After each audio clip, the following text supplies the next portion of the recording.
The last first-class monster on Earth was the Ice Queen, who was very powerful and strong. The guy who wanted to fight this monster was among the final 5 players. This man managed to defeat the Ice Queen with great difficulty, and it took a lot of effort. The guy suddenly received a system notification stating that his body would enter a state of hibernation until he completely absorbed the Ice Queen's core. As a result of this battle, the guy fell into hibernation for a very long time. 25 years after the guy woke up, something he never expected awaited him. It was the frozen statues of his friends with whom he had fought in battle. However, after that, he received a notification confirming that he had acquired the freezing skill. This meant that the guy could remove the ice covering the frozen figures, and it was the only way to save his frozen comrades. The guy acquired this freezing skill after defeating the Ice Queen.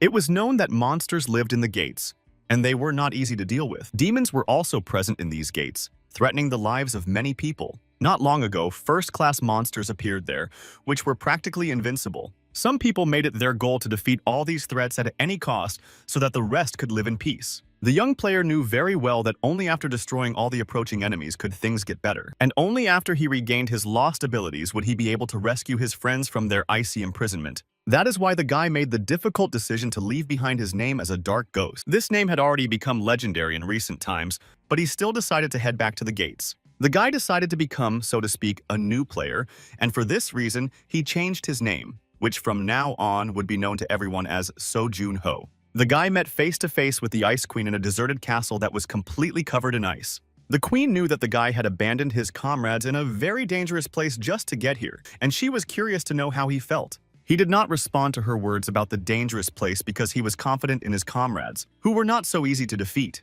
Besides, the guy was sure that it would all be over as soon as he destroyed the Ice Queen. The queen just laughed at this statement and realized that the guy probably knew nothing about this world. That's why he told his ice monster to shut up and stop talking nonsense, because now was definitely not the time for such meaningless conversations. The guy was determined to send this Ice Queen to the other world at any cost, and then the whole nightmare would finally be over. He didn't waste any more time talking and rushed into the attack, and the Ice Queen was completely in agreement with him on this. Each of them was good in their own way, and they both masterfully wielded their weapons. Their battle looked very impressive from the sidelines, and at one point, the guy managed to land a very powerful attack on the Ice Queen. After a short time, the Ice Palace didn't look so great anymore, as almost everything in it had been destroyed, and the two rivals stood facing each other. The queen looked happy and even enjoyed everything they were doing. The guy couldn't boast about it though because he wasn't really enjoying it. He suddenly decided that it was time to end it all and struck the queen, who was unable to dodge the blow and was ultimately defeated. At that moment, he received a system notification stating that he had begun to absorb the Ice Queen's power. His body would soon enter a state of hibernation until he had completely absorbed the Ice Queen's core.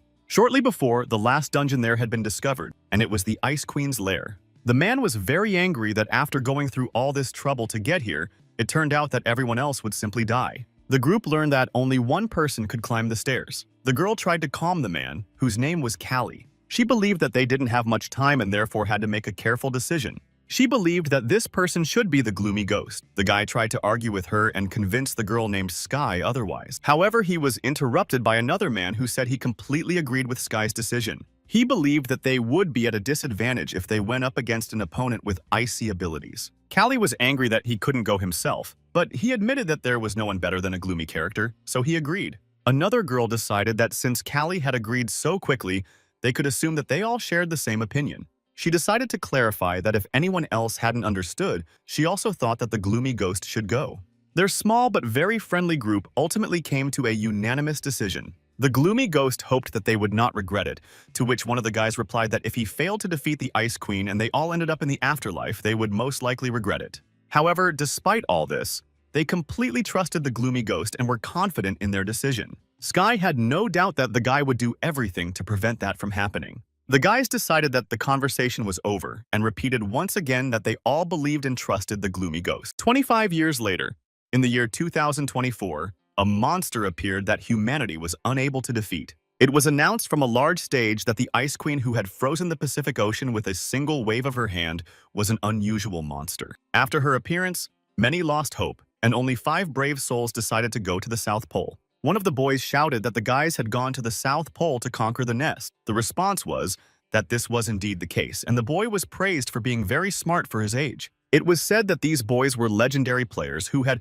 accomplished the greatest feats in the history of mankind. A few minutes later, the people they were talking about appeared on stage. Nowadays, all these guys are called the Five Heroes, and the woman asked everyone to show them respect. It was also said that thanks to the heroes defeating the Ice Queen, many safe zones had appeared on Earth. At that moment, something began to happen with the Ice Hand. The boy jumped up from his seat and shouted to the entire hall that the ice statue had just moved. The woman smiled and replied to the boy that unfortunately, he was mistaken this time, as such a thing was simply impossible. It was impossible because the internal temperature of this reinforced glass wall was controlled around the clock. Such strict control was in place to prevent damage to the ice statues. That is why everyone was absolutely certain that nothing would happen to them. However, a moment later, something unexpected happened. One of the ice statues began to crack. A system notification lit up, indicating that the absorption level had reached 100%. One of the famous 5 players was lying on the floor.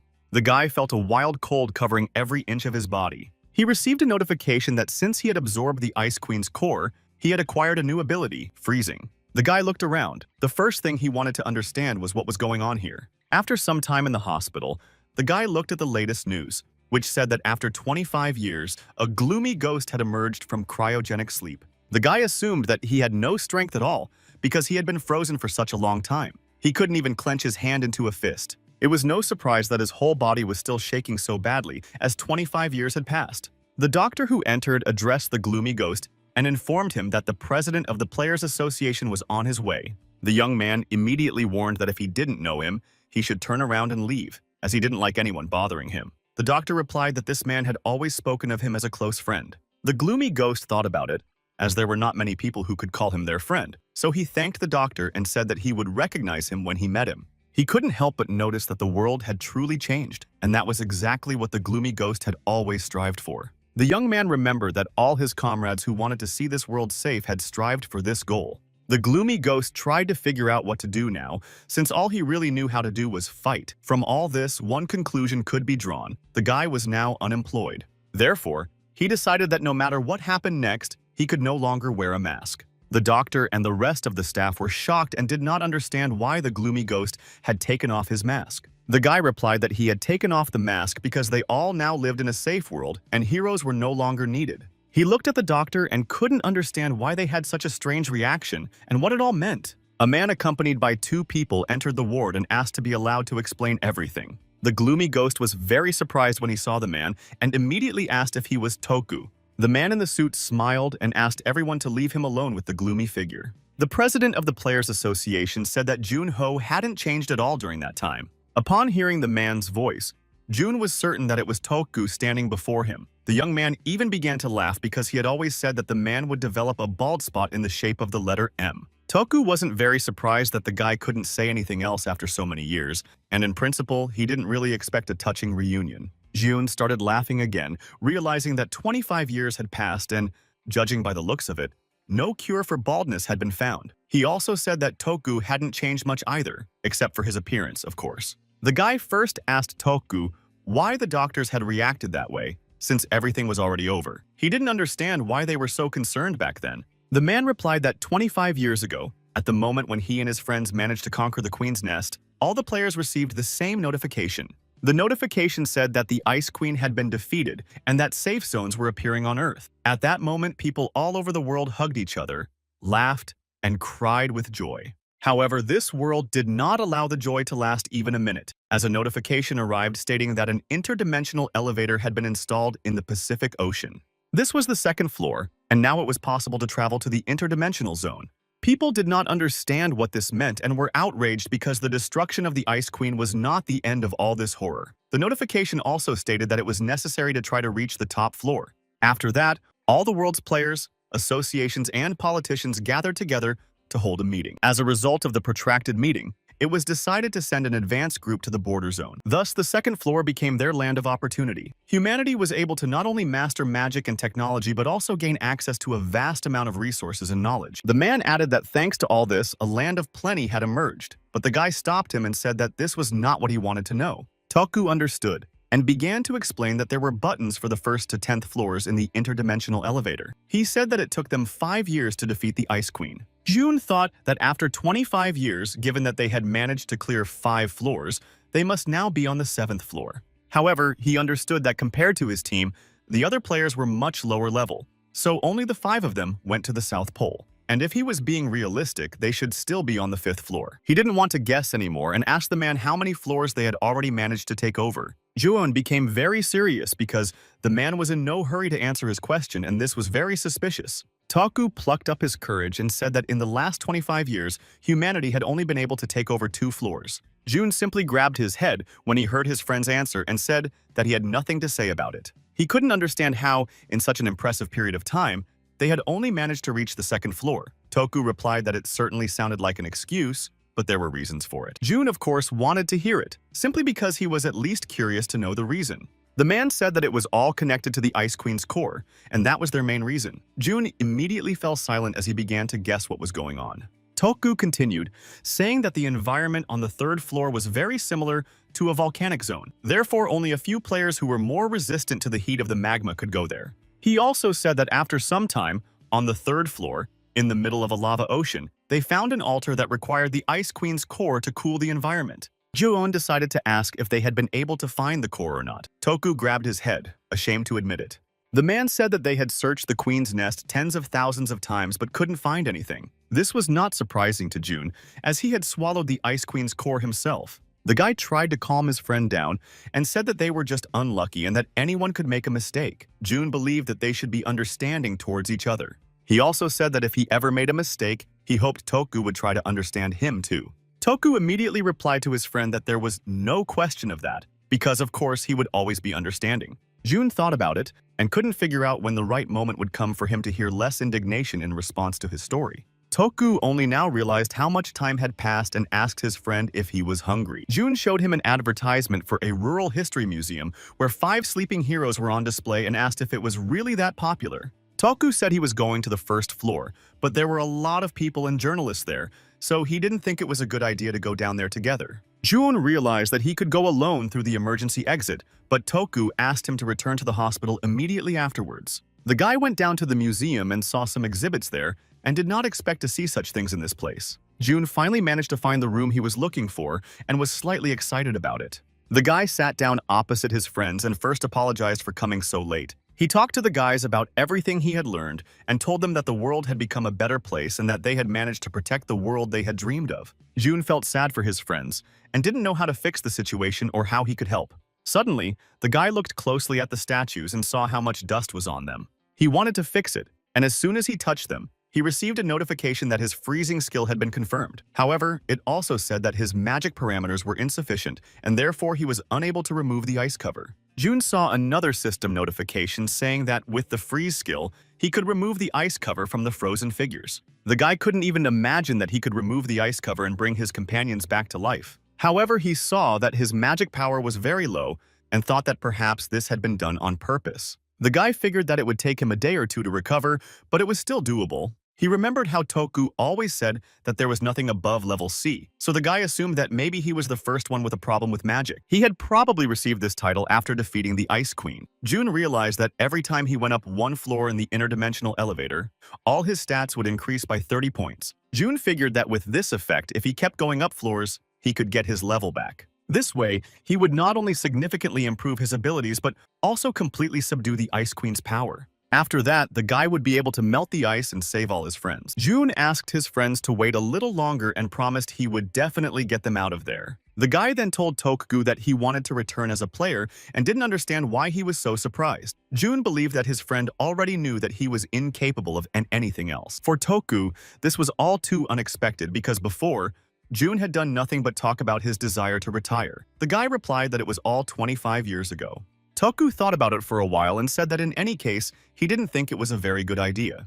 The man believed that the young man needed to rest well first and not make any important decisions yet. Jun wanted to understand why his friend was so against it, and only then did Toku decide to tell him that it was all because of the demons. He told him that there were players who used their awakened powers to satisfy their own desires. It was known that they were involved in illegal activities, more specifically, destruction and terrorism. These players were a big problem and a threat to society. Jun realized that these players had reappeared, even though they couldn't do anything while he was around. Toku said that starting from the 2nd floor, there were no surveillance cameras or satellites installed. In addition, no country had the resources to suppress the demons, and apparently they had gotten a taste of life. Jun now understood why his friend Toku was so against his return. The guy didn't think that they still disliked him, to put it mildly, and that the mere thought of his destruction would most likely bring them to complete ecstasy. That's why Toku believed that the guy should just forget about the idea. The guy, however, thought that the only way to return safely was to leave behind the name of the Grim Ghost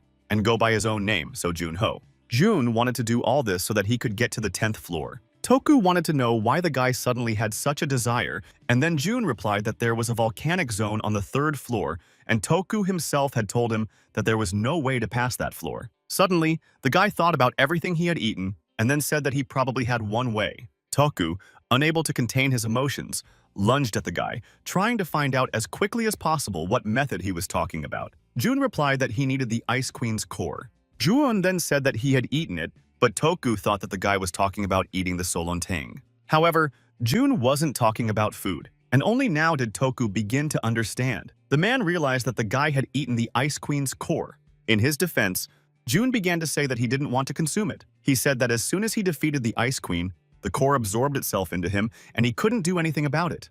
Toku grabbed his head and said that all of this must have caused his blood pressure to skyrocket. Jun believed that this was how he had gained his freezing ability. The man realized that with this ability, the guy would be able to cool down even the heat of the 3rd floor. Toku also realized that the reason for Jun's return was directly related to his friend. In any case, after calming down a little, the man began to realize that this was good news after all. Toku decided that in that case, he would first deal with the doctors who had seen his face, as that was the least he could do for the boy. Juon remembered and decided to tell his friend that his level had been reset and that he was now at the 1st level. The guy also asked Toku to get him a new player license. Toku only now realized that he had forgotten to tell the guy about this, because guilds had now become more powerful than associations. In large guilds, it was now customary to take the exams in person to obtain a license. Now, the guy's license could only be confirmed if he passed an open exam. Toku told the guy that unfortunately he couldn't help him with this and that Jun would have to resolve the issue on his own. However, the man believed that this was actually a great opportunity for his friend because they needed a reason if they were going to support him completely. Toku said that, in other words, the young man needed to get the best results so that everyone would want to take him under their wing. Jun replied that he understood and was looking forward to proving himself in the exam. In one of the city buildings, there was a players' association, and this was where the exam for obtaining a license was held. You could see your number on the board, and Jun, looking at it all, realized that a lot of money had been spent here. The administrator kept order and told people to wait outside the door until they were called. The guy appreciated the atmosphere inside, which was quite relaxed. Jun waited sitting on a chair and watched everyone as his turn was still a long way off. The guy decided that while he was waiting, he could listen to what the other participants were talking about. To do this, Jun used his Dark Guardian skill, which helped improve his hearing. The guy heard someone talking about the morning news, which reported that the ancient dungeon on the 2nd floor had finally been conquered. He also heard that today's examiner would be the president of the association, Shimtoku, himself. Jun couldn't overhear anything else, as all the conversations sounded quite peaceful. The board suddenly lit up, and candidate number 1 was called to take the exam. Everyone could watch the practical part of the exam on the screen, where candidate number 1 was about to fight his opponents. One of the guys who was closely watching the candidate noticed that he had an impressive fighting spirit.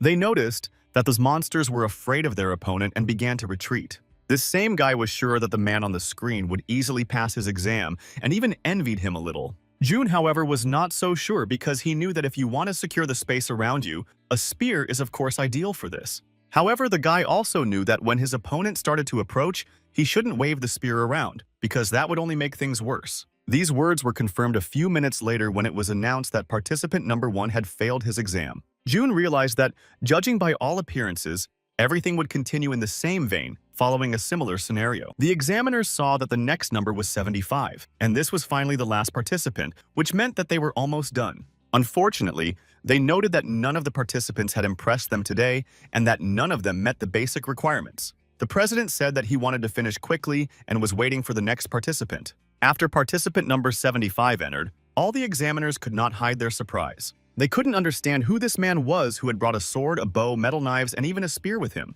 They got the impression that this participant had decided to bring his entire arsenal with him. One of the men thought this guy was too skinny and was sure that this participant would hardly be able to take care of himself. The woman, however, saw in this participant another imitator of a gloomy ghost, and this clearly did not inspire her with joy. The president of the association thought that he had certainly asked June to stand out in some way, but he didn't think it would be to this extent. The man was almost certain that an entertaining spectacle awaited them. The guy walked out with a confident stride, armed with everything he had, and looked very impressive. The examiners asked participant number 75, So Jun-ho, if he was ready to begin, and received an affirmative answer. The exam began, and at that moment silhouettes of various monsters appeared, which the guy had to fight. Jun saw dwarves in front of him, whose average height was about 130 centimeters, and he knew that dwarves were physically inferior to the average man. There were 20 dwarves standing in front of him, and they looked quite realistic up close. The whole situation reminded the guy of his old days, and he didn't mind reliving them. These strange dwarf monsters received the command to attack, and immediately all rushed at the guy. Using his entire arsenal of weapons, Jun skillfully dealt with and destroyed his opponents one by one. The guy noticed that as soon as he destroyed one dwarf, another one appeared. Jun couldn't understand the point of this battle. The guy suddenly sensed danger behind him and reacted in time. He was slightly annoyed that these creatures were trying to attack him from behind. Jun decided to use his bow and, seeing that the monsters were scattering, told them that it was a futile endeavor. The guy said this confidently because he had been taught how to shoot a bow by a famous skilled archer. That archer was Gilbert Green, and he was indeed a master of this weapon. Then the guy took out his sword and decided that this type of weapon would be his last. One of the dwarves, wasting no time, rushed at the guy at full speed, trying to hit him. The monsters wanted to win by outnumbering him, so they all attacked the guy at once from all sides. Jun had to admit that he was a master with his sword and skillfully fought off these creatures, destroying them one by one. Suddenly, the guy felt a strong discomfort and aching all over his body. After a while, participant number 75, So Jun-ho, was announced as having passed the exam. The guy realized that he definitely needed to work on his physical training. The female examiner admitted that her eyes had deceived her, because this guy was not just another imitator of a gloomy ghost. The guy was impressed by how skillfully the participant wielded a spear and threw knives, as well as how accurately he shot a bow, and even his fencing skills were top-notch. The examiner was simply amazed at how skillfully the guy handled his weapons. Another man simply did not expect the participant to be able to do such things with his thin body. However, after they looked at the guy's profile, they saw that his only skill was weapon mastery and realized that he was at level D. Therefore, they were very surprised that this was not even his secondary skill, because if he only had one D-level skill, it was obvious that training him would be useless. They knew that as his level increased, there would likely be too many restrictions. They considered Jun's combat skills to be quite remarkable, but unfortunately, they were not worth their investment. The examiners knew that they had to avoid losses as much as possible, as there was no need to take the difficult path. The president of the association realized that there should be no problems with Jun joining the Players Association. The man decided that the decision had been made and was glad that everything had turned out that way. The only thing he felt guilty about was faking the guy's profile. After all this, Jun lay on the couch and read what he thought was an unrealistically funny novel. He read about how the most respected player in the world, who ranked first, was a player whom everyone looked up to, and that person was the very same ghost. Toku grabbed his head and repeated that he needed to be patient, and that was the most important thing at the moment. The man turned to his friend Jun to find out what was so interesting that the guy was reading. Jun replied that he was reading a novel in which the main character was a priest, but they were just fighting instead of healing. Toku thought they were out of their minds and didn't understand why the guy was wasting his time on it. The man told his friend to stop reading and asked to see the materials Jun had requested. Toku didn't understand why the guy had asked for information about the unconquered gates, and hoped that Jun wasn't planning to go there with his level. Jun replied that he was indeed planning to go, otherwise why would he have requested the materials in the first place? Toku reminded his friend that no one had ever conquered them, and he really hoped that the guy understood what that meant. Jun still remembered that the gates were filled with various traps and monsters that attacked everyone indiscriminately. Nothing remained of the players who had tried to conquer them. That was why the gates that had never been captured were called unconquered gates. It was known that only beginners could enter these gates, which made them even more dangerous, and high-level players were forbidden from entering. Beginners went there to level up, but ended up dying with the rest of their team. Toku thought that this was going too far, because it was very stupid to go to the unconquered gates in such a state. Jun replied that his friend shouldn't worry so much and that, besides, these unconquered gates were just a headache for the association. The man confirmed all this and was well aware of everything, but he couldn't send his friend to such a dangerous place. Juon replied that he would avoid the emotional moment and simply say that he would go there anyway because it would be useful for him. The man looked a little confused because he didn't understand what benefit he was talking about. Then Jun explained that over time, the rewards at the gates increase. Over the years, the gates had been conquered, and therefore the guy believed he could earn a huge amount of experience points. Taku now understood why his friend had chosen this place to increase his level. The man immediately became angry because Jun had apparently already forgotten how he had died and been resurrected. Taku believed that there were safer ways to increase one's level. Juna became more serious and said that his companions were still in icy confinement, waiting for him to free them. The guy was sure that his companions would do the same. He believed that it was not necessary to choose the thorny path, and besides, that was not the only reason for him. The guy knew that sooner or later he would have to face the demons head-on, as time was definitely not on his side. Jun had to be strong enough to fight back when he met them. Toku didn't even think about it, and the man couldn't even imagine that his friend was feeling such intense pressure. The guy wouldn't call it pressure, but he thought it was better that Toku didn't know about it. The man finally decided to try to find out everything he could about the gates that Jun could enter. Taku learned that with his level, Jun could only enter gates that had not been conquered. The man told him that they had appeared 7 years ago, and that since then, 142 people had tried to capture them, but had been destroyed by monsters. Taku said that only first-level players could enter, which is why the place was called the Tomb of Newbies. Jun learned that the conditions for capturing the gates were not that difficult. The man received a notification that Jun's deposit had arrived, which was good news. Tokugu believed that since the boy now officially belonged to the association, Jun was his subordinate for the entire next year. Jun laughed and replied to his master that he would definitely show him what a loyal subordinate should really look like. The guy decided to ask his friend about the house and find out if he could just stay there. He knew, of course, that the association had a separate building for players, but he wanted to stay there anyway. Toku thought it was a good idea because the guy would be safer in this house, and if everything went well, he might even give Jun a whole floor. Jun believed that it would no longer be up to him. The man pointed to a box and asked the young man to open it, as it contained his uniform. When Jun opened the box, he saw the uniform, which was surprisingly light and elastic. Toku admitted that this uniform was a masterpiece by Kwon No-ya himself. Jun did not expect to hear that the old man was still alive. The man replied that Kwon would turn 98 this year, which was a respectable age. Toku said that Kwon had passed his workshop on to his grandson, but still worked there. Jun decided that in that case, he must stop by and say hello. The man replied that for his own safety, he should be wary of such situations. The guy thought that Toku must suspect Kwon No-ya. Toku replied that he didn't suspect him at all, but thought it wasn't worth visiting the old man anyway. Jun realized that this meant they were watching the workshop, and that didn't bode well. This was all because the demons knew very well about the relationship between the gloomy ghost and Kwon Number. Therefore, Toku believed that if the young man met with the old man, he would reveal his true identity. Jun understood that his friend was right, because if he, as a newcomer, went abroad to meet Kwon No-eum, people would definitely suspect something was wrong. Toku said that he had already informed the old man through their employee about their current situation, so he should understand. The young man needed to become stronger first, and he needed to do it as soon as possible. Jun asked his friend to thank Kwon No for getting him in such great shape. The guy tried to figure out which weapon would be best for him, to which Toku replied that there were much better weapons in the association's warehouse and that the guy could choose anyone he liked. The man only warned Jun not to start comparing these weapons to Kwon Noah's masterpieces. Jun initially wanted to go straight to the capture,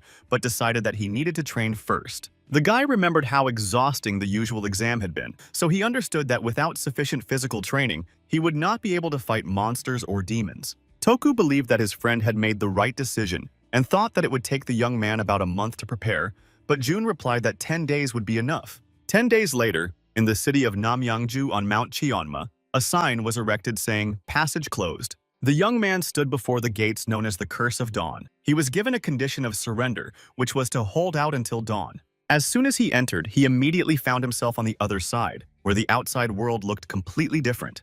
Juon also realized that, for some reason, he felt surprisingly comfortable in this place. The guy began to think that he was slowly losing his mind, since such a place seemed cozy to him. He saw the conditions of his capture in a system notification and realized that, judging by this information, the conditions were not that difficult. His main goal was just to hold out until dawn, and he decided that he had arrived at just the right time. After studying the materials, the guy discovered that the teams that entered early in the morning were able to hold out in this place longer than anyone else. Juna also knew that time inside the gate was completely different. Teams entering in the afternoon did not have time to adjust to the time distortion and, in all likelihood, had to fight immediately. As a result, these teams found themselves in a hopeless situation, as all the players were exclusively first level and below. However, he had prepared thoroughly and was now in top form, waiting for the creatures of this place to show what they were capable of. Juun sat leaning against a tree reading a book, and he couldn't shake the feeling that he was being watched by those who had long since passed away. The guy figured it might be some kind of evil spirit, and he was starting to get tired of the whole situation. A moment later, what the guy had been expecting happened. Evil spirits emerged from the ground and grabbed Jun by the leg. Jun smiled and told the evil spirits not to come out and advised them to stay where they were. The guy also felt that there were a lot of these creatures in this place. The guy received a system notification that night had fallen and his Night Hunter skill had been activated, so all his senses became heightened. Jun looked around and realized that these creatures were everywhere and there were a lot of them. It was quite difficult for beginners to deal with evil spirits, especially if they were zombies. This was because these creatures felt no pain, and it was impossible to land a single decisive blow on them. These creatures paid no attention to the damage they received and focused solely on attacking. The undead were excellent at causing panic among newbies who did not yet have any developed ability. The guy now understood why this place was called the Tomb of Newbies, because it was really tough here. However, Jun had already had similar experiences before and was now strong enough not to fall because of something like this. It was not easy for the guy to deal with all these undead creatures, and he really hoped that they would not appear again. Jun tried to pull himself together and suddenly heard a strange sound, or rather, a voice. The guy heard that. Judging by the voice, there was a person somewhere nearby, and Jun now tried to find him. Jun reached the place where the sound was coming from and assumed that the person he was looking for was underground. While digging, the guy asked how they got there, and the voice replied that he had trusted his friends and followed them here, and as a result, everyone had been destroyed except him. The voice began to whimper and begged the guy to help him finally get out of there. Jun replied that he would definitely help, but asked him to shout very loudly first. The voice didn't understand why he had to shout, to which the guy replied that the shout would help him determine his exact location. After a loud scream was heard and the guy found the right place, Jun didn't waste any more time and used his weapon, which was aimed at the tomb. Until then, Jun had been wondering how these gates had managed to kill more than 100 people so easily. Now he understood who the voice belonged to and who had created this tomb for newcomers.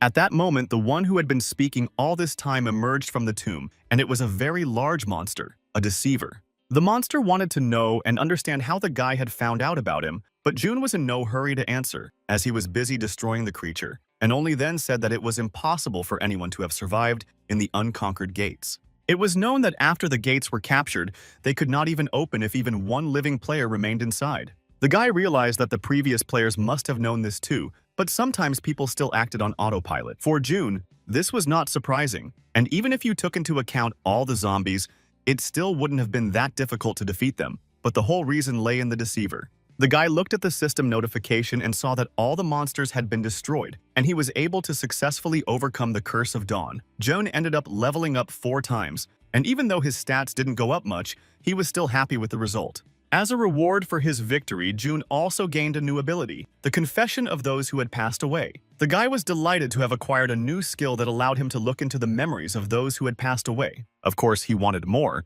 but the ability to see the memories of those who were no longer with him could also come in handy. Juon thought that he probably got this skill for defeating the deceitful monster. The conditions for using this skill were quite specific, but the guy was sure that it would come in handy someday. The guy already had a power that he had obtained as a player, so Junho, and not as a dark sign. Jun was eagerly awaiting the upcoming events and believed he was ready for them. Toku, at home, was reading the latest newspaper and simply couldn't believe it. The man said that since his friend's return, the world had been in an uproar and there hadn't been a single peaceful day. Jun smiled and replied that this was probably why Toku was beaming with happiness. The man simply found it very amusing to watch all those arrogant people from the guild get nervous. For Jun, it was no surprise, as the guild would not risk revealing the information. The guy didn't understand why the journalists were stirring things up, and also believed that it wasn't time for him to reveal his identity yet. Toku was sure that if everyone found out that he was the one who had captured the gate, the guy would definitely become very sought after. Joon said that people buy luxury items even if they are made in the same factory because they are expensive and special, and not everyone can afford them. Toku decided that the guy had probably just decided to become a luxury item. Jun, however, wanted it to be not just an expensive item, but something that everyone would want to possess. yet no one knew where to get it. Therefore, Jun wanted to become a legendary limited edition. The man finally understood that his friend just wanted to stir up public interest, and he also realized that sometimes the guy's bad personality came out. Jun replied that his friend understood him correctly, but he felt he couldn't keep them waiting so long. He was sure that smart people would figure out that this guy could show up at other unconquered gates. That's why reporters would be waiting for him to show up at the unconquered gates. Jun believed that even if that happened, he still wasn't obligated to reveal himself, as he believed that the world should gradually learn everything on its own. Taku couldn't understand when his friend had started to worry so much about formalities. Jun continued to train hard because he understood that he needed to improve his physical condition. The training was not as easy as he had expected, but he had no intention of giving up. Thanks to his persistence in training, the guy managed to increase his strength by 1 point and began to feel more alive. Jun looked at his profile and saw information about the Lufo Garden. It was the oldest unconquered gate in Korea, which had appeared 9 years ago. It was known that if these gates were left alone for a long time, monsters would start to emerge from them and destroy ordinary people, and such gates were called open gates. The government and the association offered a huge reward for the capture of the Lufo Garden, so players from their country risked everything to capture it. However, there were 124 attempts and just as many failures. That is why the government had no choice but to seek help abroad. They spent a fortune to hire a super recruit from India named Tichara Vichy. This man had a natural talent and was also a skilled archer. Jun believed that in terms of potential, this guy could easily match 5 Gilbert Greens or even surpass them. However, Tichara Vichy was defeated, and everyone lost hope that the Lufo Garden would ever be captured. As a result, a 22-year-old player with a bright future met his end. Reading about all this, Jun thought that it was all very unfortunate, but he also understood that he could have been in that guy's place. The guy believed that this was why he needed to approach his training even more carefully. With the help of physical exercises, Jun was able to raise his scores to 30 and thought that such scores were high enough for his level. However, Jun understood that even if Tichara, a rising star, failed to capture the gate, he could not rule out the possibility of a hidden trap in these gates. The guy planned to think through all possible scenarios during his training. Jun had also become somewhat accustomed to using his freezing skill, and now he was curious to see how much this skill could help him in a real battle. The guy arrived at the location and found himself in the territory of the Lufo Garden, which had to be admitted was very beautiful. The necessary condition for these gates was to destroy absolutely all the monsters. The guy had no idea how many monsters were waiting for him there, but considering that teams of 4 had failed, it meant that there was some kind of hidden trap that had taken them all out. Jun suddenly saw something in front of him that looked like a huge maze. The guy decided that for starters, he needed to stay as far away from this suspicious area as possible. He knew that the monsters would appear at night, so now he could just relax and wait. Jun simply knew that all these monsters were nocturnal. As night fell, just as the guy had expected, those he had to fight appeared. Jun wouldn't have minded if these creatures had warned him of their arrival.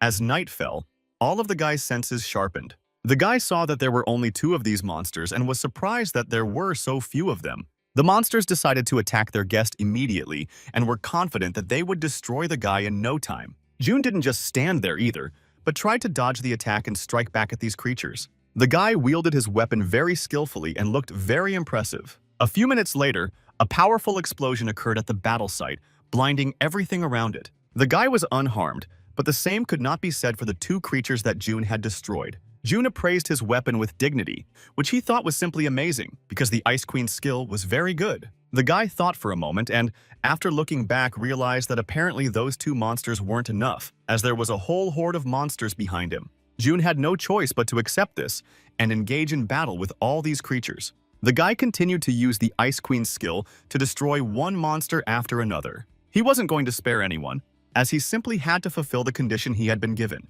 It wasn't easy for the guy, but he stubbornly kept moving forward and couldn't show any weakness. After a while, Jun completed his task, and there was not a single creature left near him. However, the guy was surprised that it was all over so quickly. As soon as Jun turned around, he saw an entire army of monsters. The guy couldn't understand how these creatures had managed to multiply so quickly and noticed that there were at least twice as many monsters now. The guy began to realize that after he destroyed them, the number of monsters grew exponentially. Jun couldn't hide his irritation, but he didn't have much choice since he had to emerge victorious. One of the monsters used its abilities to try to destroy the guy. Jun fought back and skillfully dealt with all the attacks directed at him.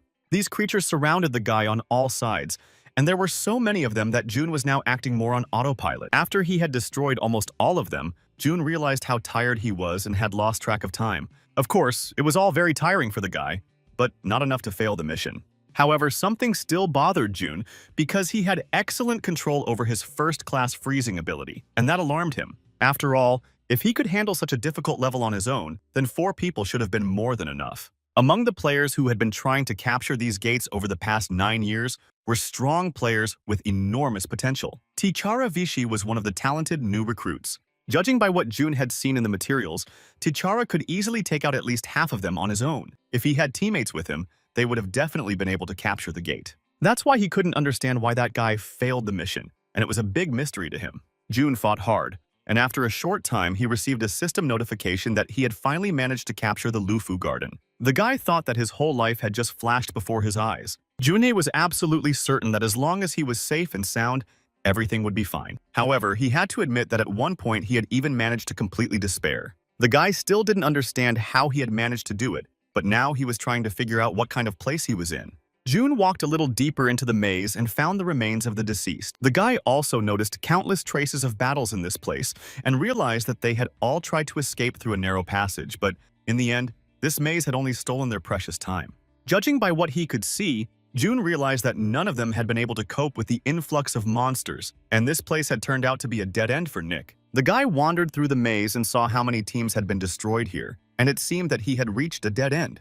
June looked back and discovered the remains of another player in the corner of the maze, who was holding something interesting in his hands, which turned out to be a bow. The guy remembered some information from the materials and realized that it was a hurricane bow. June decided that it would be better to politely ask the guy who had already passed away to borrow the weapon for a while. He knew that if you shot this bow, the arrow would spin unpredictably in flight, like a butterfly. That is why people compared the wind created by the bow to the force of a hurricane, hence its name. The Indian government had given this bow to T'Chara Vichy, which is why June guessed whose remains he was now looking at. However, in addition to the bow, the boy saw something else, a book that looked very much like a diary. The young man was very curious to find out if the owner's name was written in this diary. June opened it and began to read the lines written on April 7, 2044 at 12:40 p.m. A guy named T'Chara Vichy was tasked with capturing the Lufu Garden in Korea. He was very happy to have been given such an honor and was ready to do everything in his power. His friend asked T'Chara to think everything through very carefully, as the gate had not been captured for many years. The man warned the young man that because of all the danger, he might not return. T'Chara replied that the Koreans had asked him personally for help, and he simply could not refuse them, as this would go against the teachings of Lord Vishnu.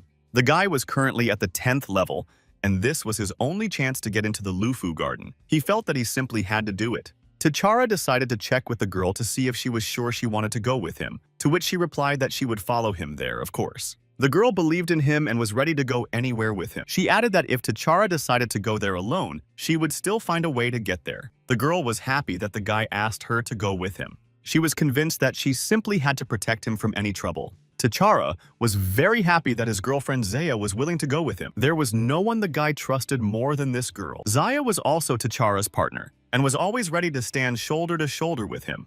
They were both sure that they would capture the gate no matter what.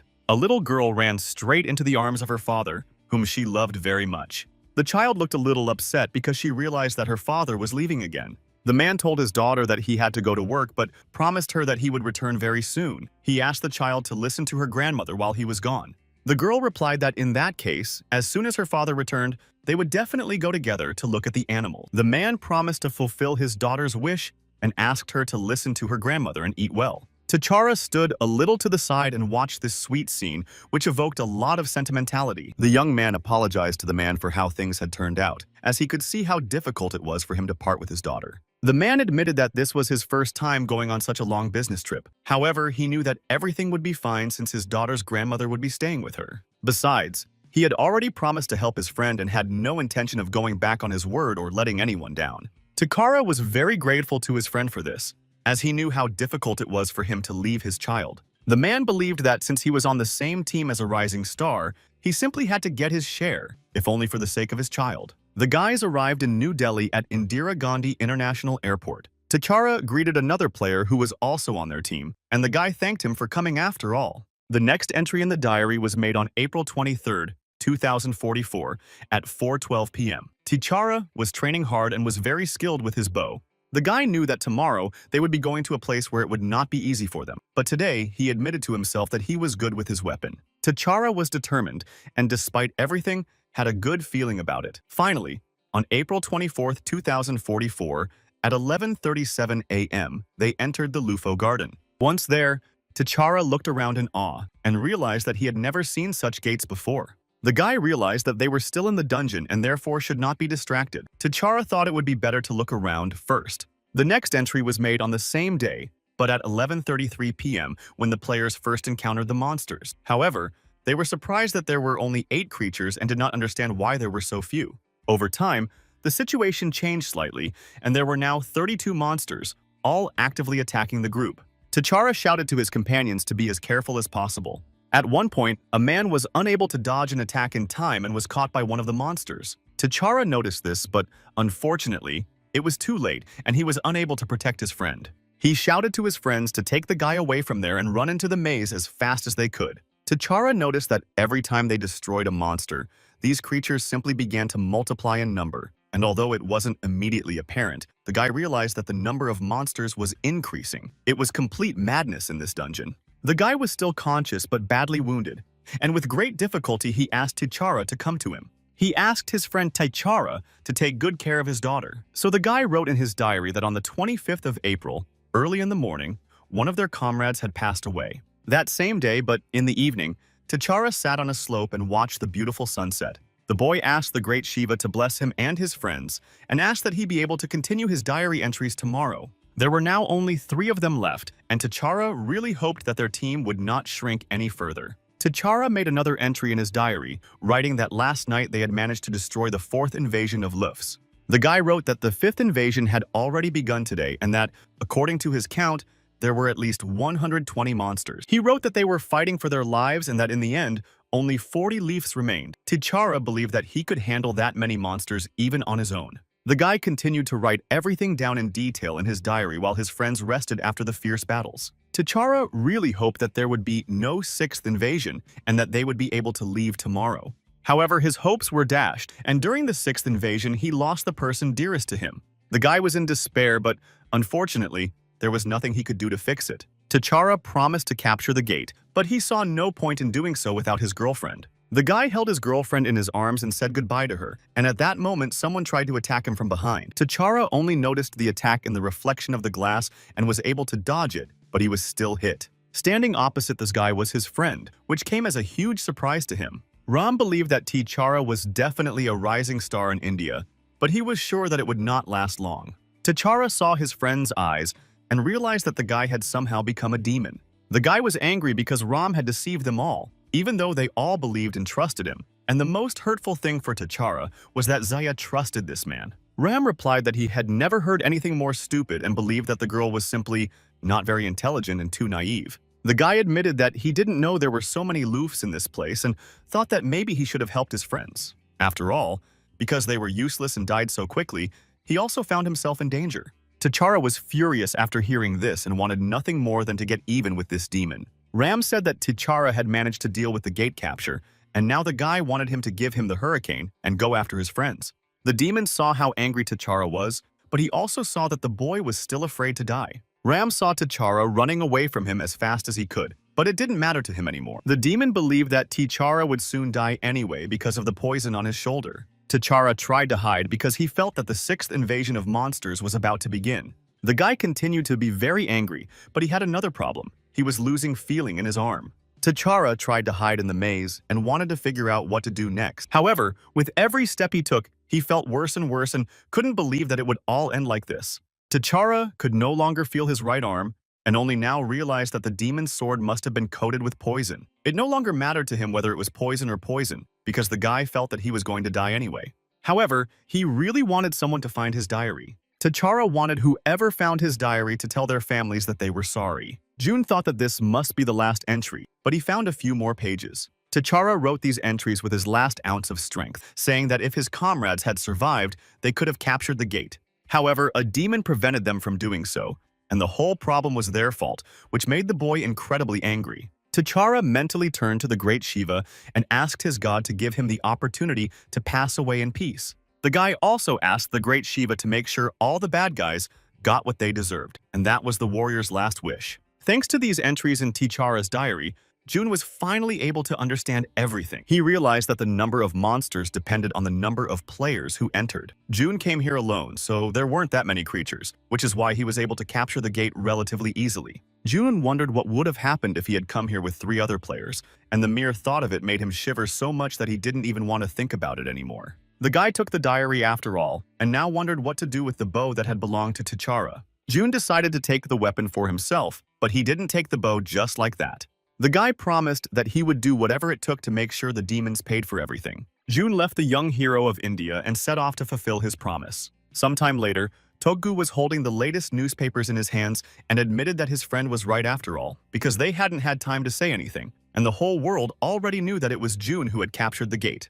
June couldn't understand why Toggu was so surprised, because he had said from the very beginning that this was how it would be. June didn't understand why his friend had decided to come so early in the morning, since he could have sent everything via the internet. Toggu replied that it was customary and more polite, and that the Indian government had sent the young man a message. The government was very grateful that June had been able to return T'Chara's diary to them. Thanks to this diary, all the families were informed, no matter how difficult it was for them. Toggu believed that June shouldn't hide his emotions, and the guy admitted that he was very happy that the families were able to learn the truth. However, the man still felt a little hurt, so he decided to leave all the newspapers with June. Toggu spoke about the hurricane because it had been created as a national weapon intended for the defense of India, but now this weapon had disappeared from T'Chara Vishi's inventory. June now understood what his friend was talking about and showed him the bow nicknamed Hurricane. Toggu was speechless for the first few minutes, as he certainly did not expect this. However, the man could no longer control his emotions and shouted at the boy, asking him why he was holding this bow in his hands. Toggu believed that June should have hidden this weapon well, as it belonged to the Indian government. The young man replied that he wanted to use it for a while and would definitely return it.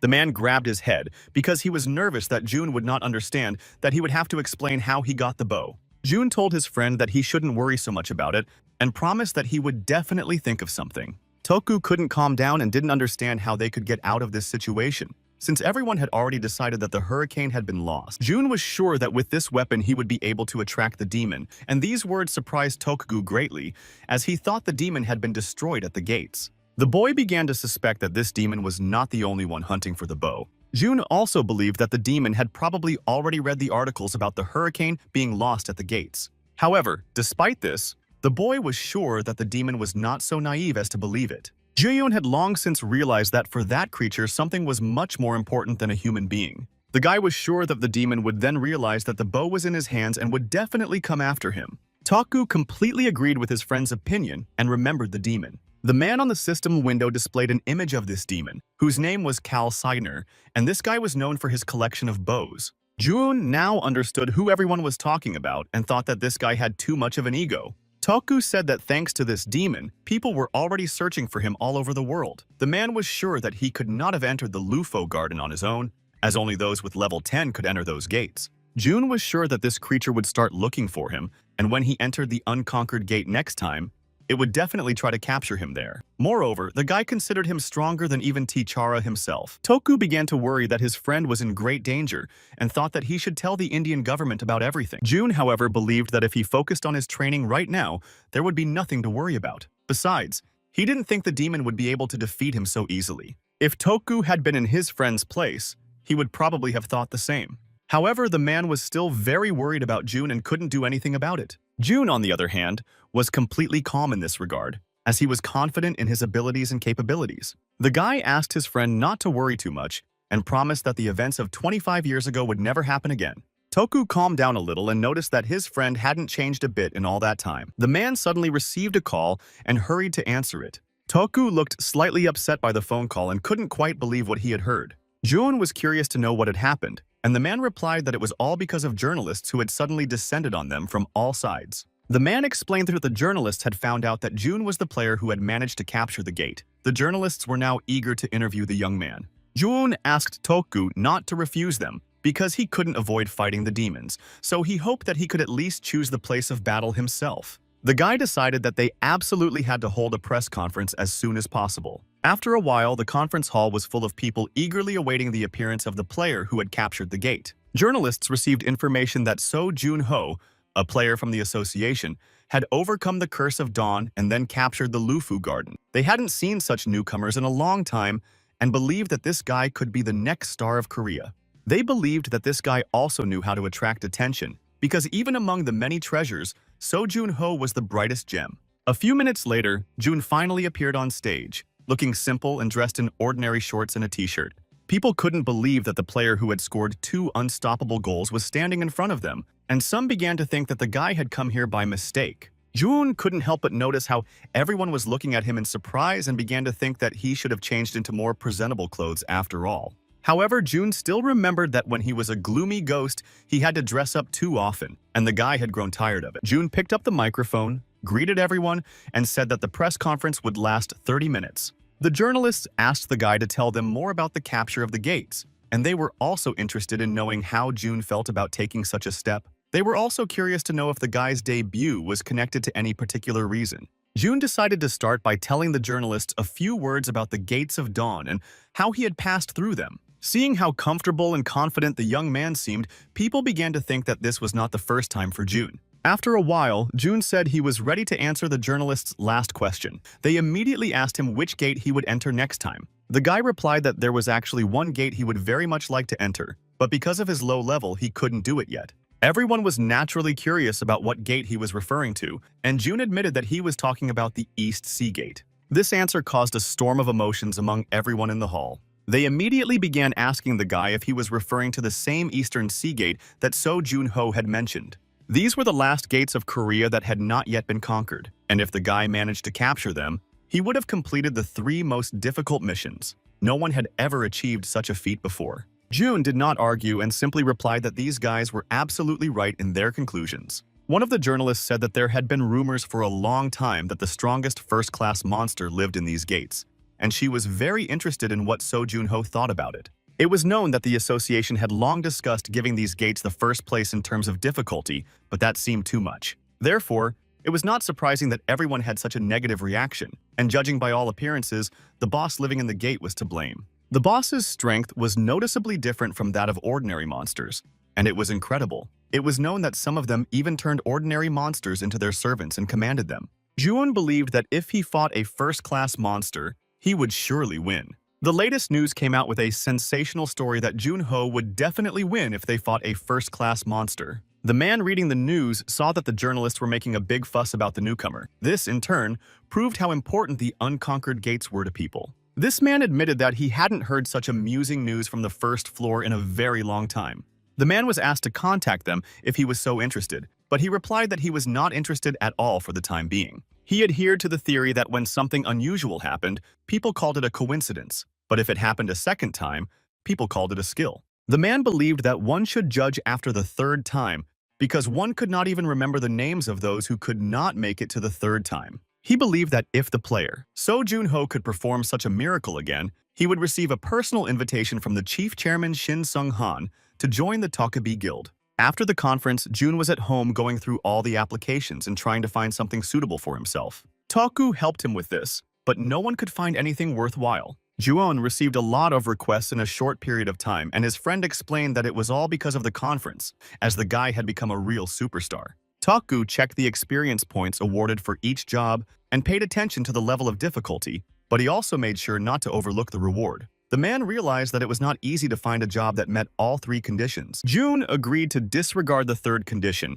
but Toku believed that this should not be done because the guy's future prospects depended on the first assignment. Toku thought he had finally found something suitable among the mountain of papers, and it was a task from a father whose daughter was seriously ill. The father needed a medicine for his daughter called the heart of a flaming fox. Jun said that he hadn't heard anything about the flaming fox in a very long time. Toku reminded the young man that he had fought it only 6 months after becoming a player, and that Jun had almost died. Toku decided that the quickest way to find out was to take a look himself, as the gate was located in their country and was known to everyone as the Heavenly Fox Gate. They both decided to look at the system notification and saw that the level of these gates was high, and the most important condition for capturing them was to defeat the fiery fox. Toku saw that these gates had appeared only 3 months ago and therefore had not yet been conquered, but the monster in these gates had already managed to devour 7 teams. June thought that when he was a grim ghost, the conditions weren't as harsh, and on top of that, the monsters seemed to have gotten much stronger.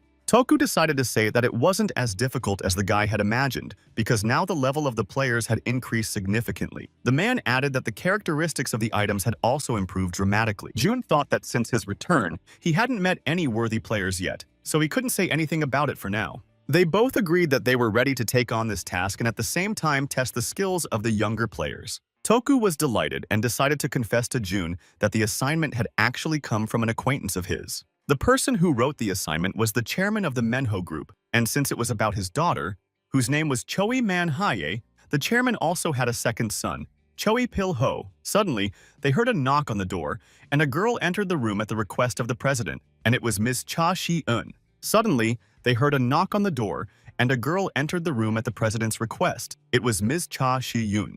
Toku introduced Shur to his friend and said that, from now on, the girl would be his secretary and manager. June understood perfectly well why this was being done, because if the president himself continued to deal with his affairs, many people would definitely become suspicious. The girl greeted the young man personally and said that she was ready to start her duties at any moment. Toku believed that since they needed to organize a meeting with the Manhwa group, the guy should discuss all the details with Ms. Cha Shi-eun. The man considered this girl to be very capable, so June could rely on her without any problems. Already in the car, the girl decided to ask the guy if he was familiar with the Manhwa group, to which June replied that this group was #1 in Korea. The girl added them they were known for paying their taxes on time and protecting the privacy of the royal family. However, tragedy struck their perfect world. It was known that the daughter of Chairman Choi Pil-ho had been diagnosed with 9-yin syndrome. This was a rare disease that occurred in people with high yin energy. The only way to cure it was to transplant something with high yin energy into the body, and that object was the core of a flaming fox. The girl also said that 29 years ago,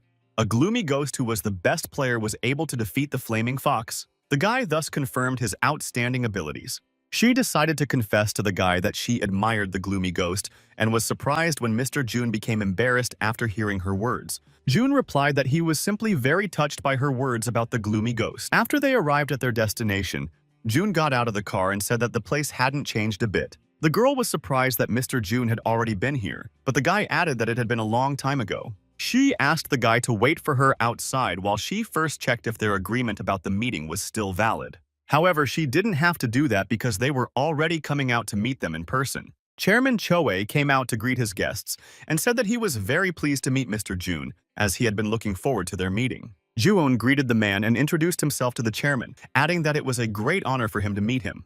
Choi began by saying that standing before him was a hero who had captured the gate to ensure the safety of the citizens, and that it was therefore a great honor for him to meet the young man. The man took June by the hands and said that he had only one wish, which was for the young man to help cure his daughter of her serious illness.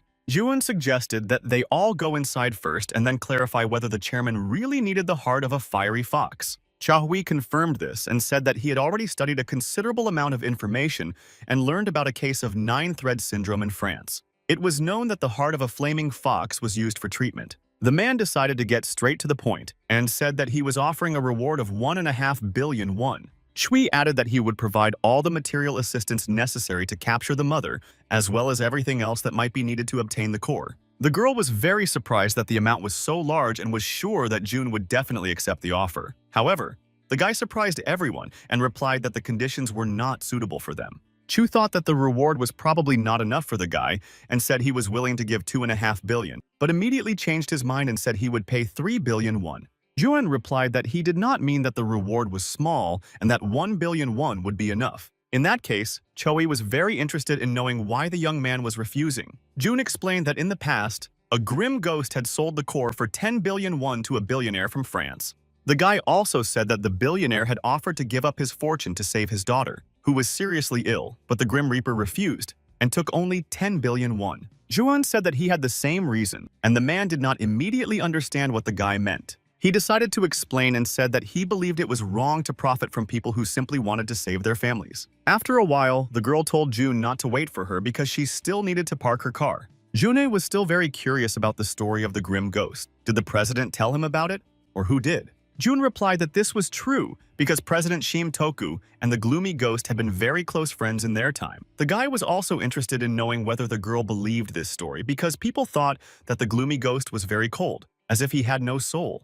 Shai replied that, on the contrary, if that guy had been heartless, he would never have done such a thing, and she was sure that the grim ghost was a very kind guy. The girl added that after the guy's words, she was even more convinced of this. She also said that she had heard that the grim ghost's parents had passed away before his eyes, and she believed that he had taken the 10 billion won for the heart only because the customer was rich. Otherwise, she was sure that the gloomy ghost would not have taken the money, because a person who tried so hard to save his family sincerely wanted no one else to suffer the same way. After some time, Toku asked June what he thought of Miss Shu.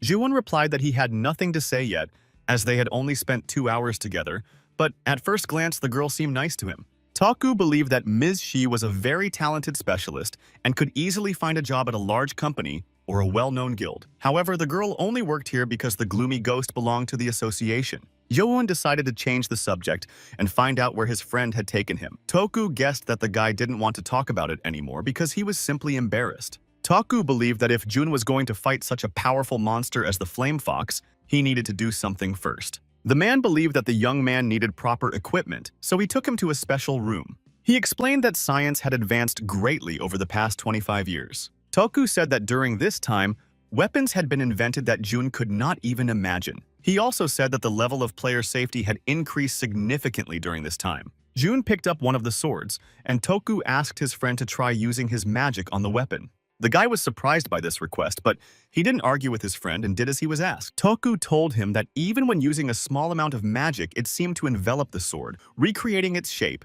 and that with its help, it was easy to destroy an orc. The man pointed to another sword and said that if the guy used magic on it, a magic shield would appear. Toku then pointed to another one and said that it was a magic bomb. Jun concluded that nowadays players only used such weapons. Toku believed that there was nothing wrong with using modern, highly effective weapons. The guy decided to clarify whether the so-called ordinary players also use such weapons. Toku did not know the answer to this question, but he did know that those players had customized weapons. For Jun, it was like toys in the face of real monsters. The guy knew that those powerful monsters were capable of destroying even a player's magical circulation, so he was sure that these weapons were useless in battle. Jun decided to ask his friend if he knew why low-level players encountered weak monsters. Toku replied that it was probably because if strong monsters appeared, everyone would simply be sent to the afterlife. The guy said that was true, but that the system was quite fair in such cases. Jun believed that players should constantly develop by facing opponents of their own level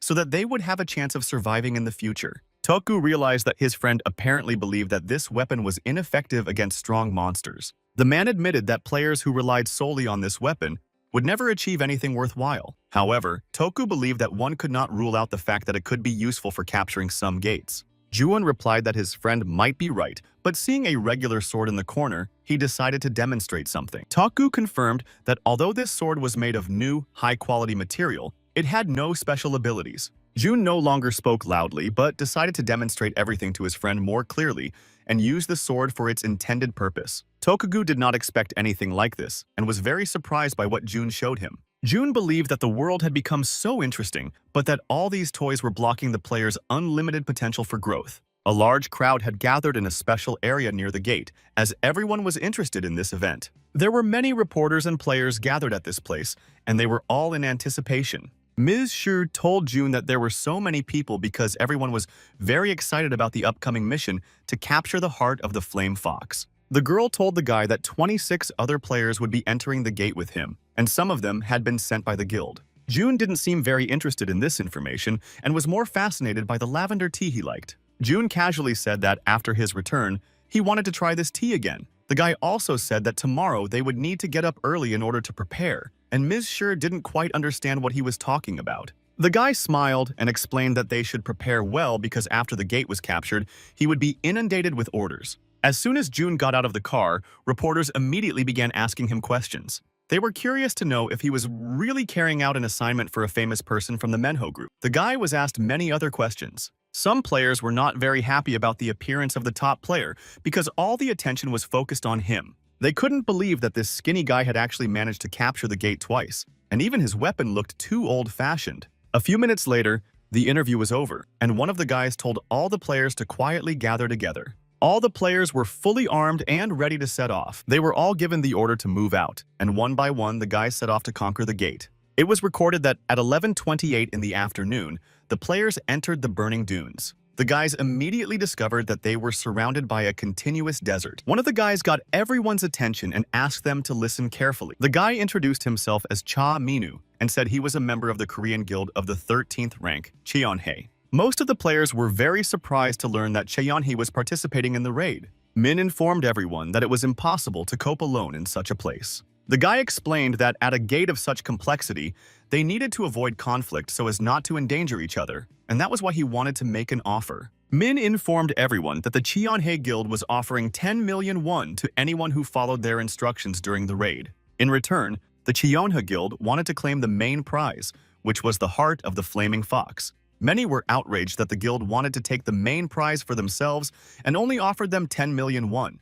The guy said that the guild was sincerely trying to take care of them all, and that if anyone wanted to change their mind later, they would only be given 500,000 won.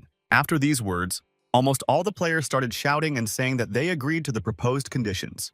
However, there was one person among them who was against these conditions and set off on his own. Min decided to ask Soo Junho if he wanted to join them, to which the guy replied that he planned to act independently. One of the guys couldn't help himself and said that he thought the rumors about this guy were exaggerated. He had heard that Jun was called their hope and genius, but if he decided to fight alone in a place like this, the outcome was obvious. The same guy told his commander not to worry about it, but Minu had no intention of doing so. The commander decided not to waste any more time and get ready. Juna knew that the flame fox was a creature that was something between a monster and a mythical creature. It was a boss monster that had grown 9 tails over more than 1,000 years. After all the tails had grown, it rose above the clouds and became a 1,000-year-old fox. It was known that the number of soldiers under the control of the flame fox was proportional to the number of tails it had. Juno was curious to know how many tails the flame fox at the gate had. The guy decided that he first needed to find a suitable place to hide. Suddenly, he discovered something that frightened him slightly, but he tried to remain calm.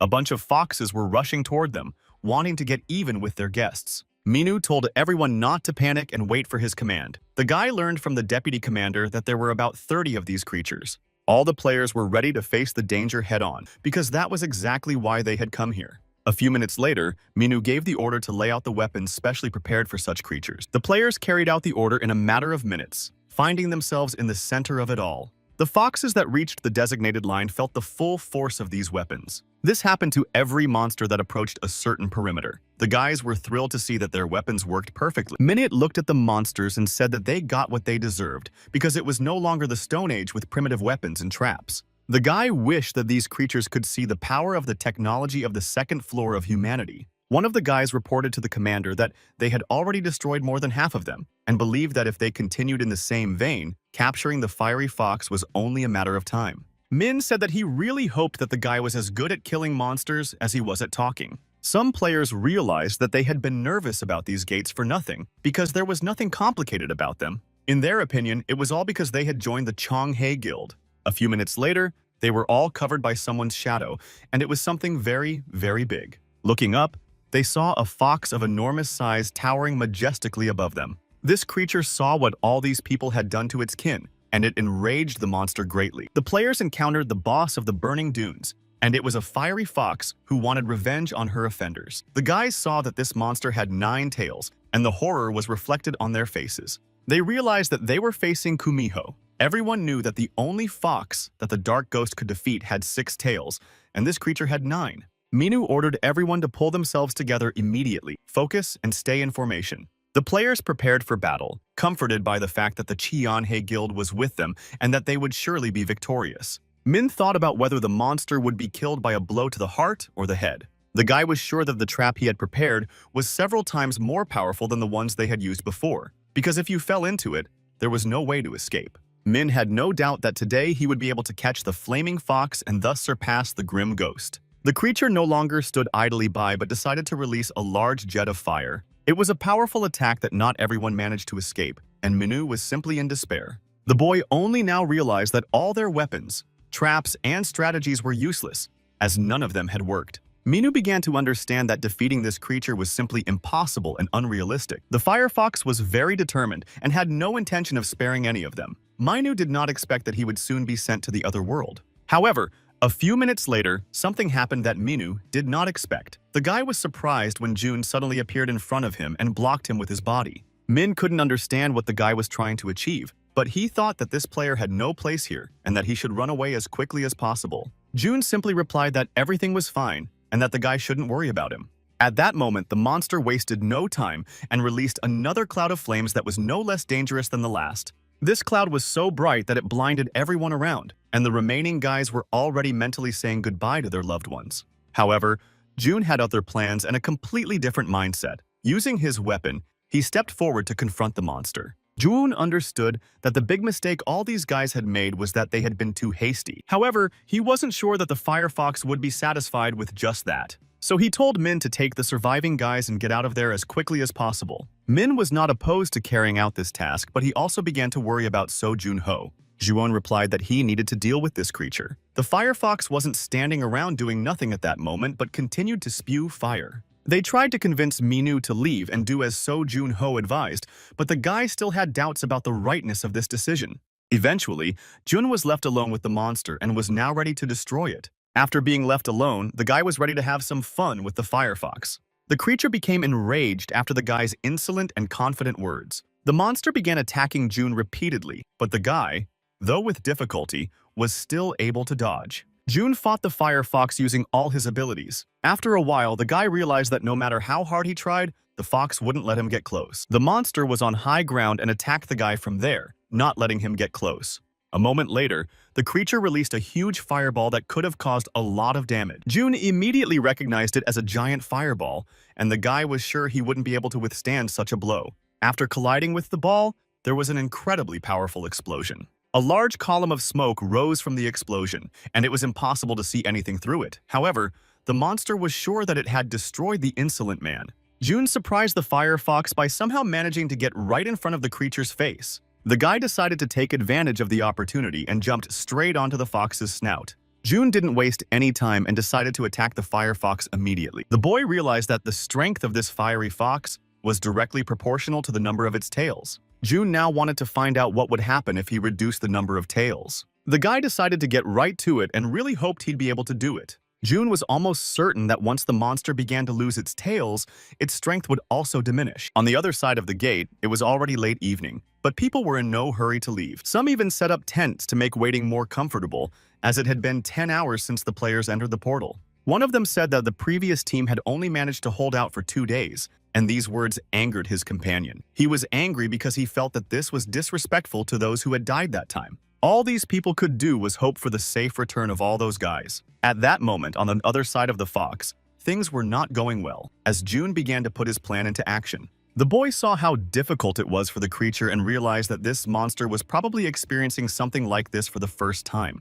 Jun believed that this was all because the Firefox had never had any worthy opponents, as all she did was hunt the local players. The Firefox couldn't even imagine that this time she would become the prey. With every passing minute, it became more and more difficult for the monster, and it tried to figure out how to get out of this situation. Therefore, the Firefox desperately began to attack the guy, hoping that this time she would succeed. Jun realized this at the last moment and now tried to hide from the fireballs. The guy decided that if he just dodged, he wouldn't achieve anything. That's why Jun decided to attack in response.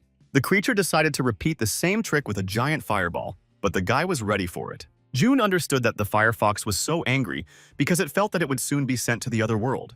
For the monster, everything was already decided, and in the guy's eyes, you could see only confidence in his actions. Jun gathered all his strength and directed his power at the Firefox, and the monster was unable to dodge. The guy suddenly felt a strong weakness, which was apparently a backlash from using his power. Jun almost lost consciousness but managed to receive a notification that he had managed to defeat the Flaming Fox after all. As a reward, the guy received the heart of the Flaming Fox. After a while, the reporters raised a commotion when they saw the players starting to come out and were even more surprised that the guys had managed to capture the gate after all.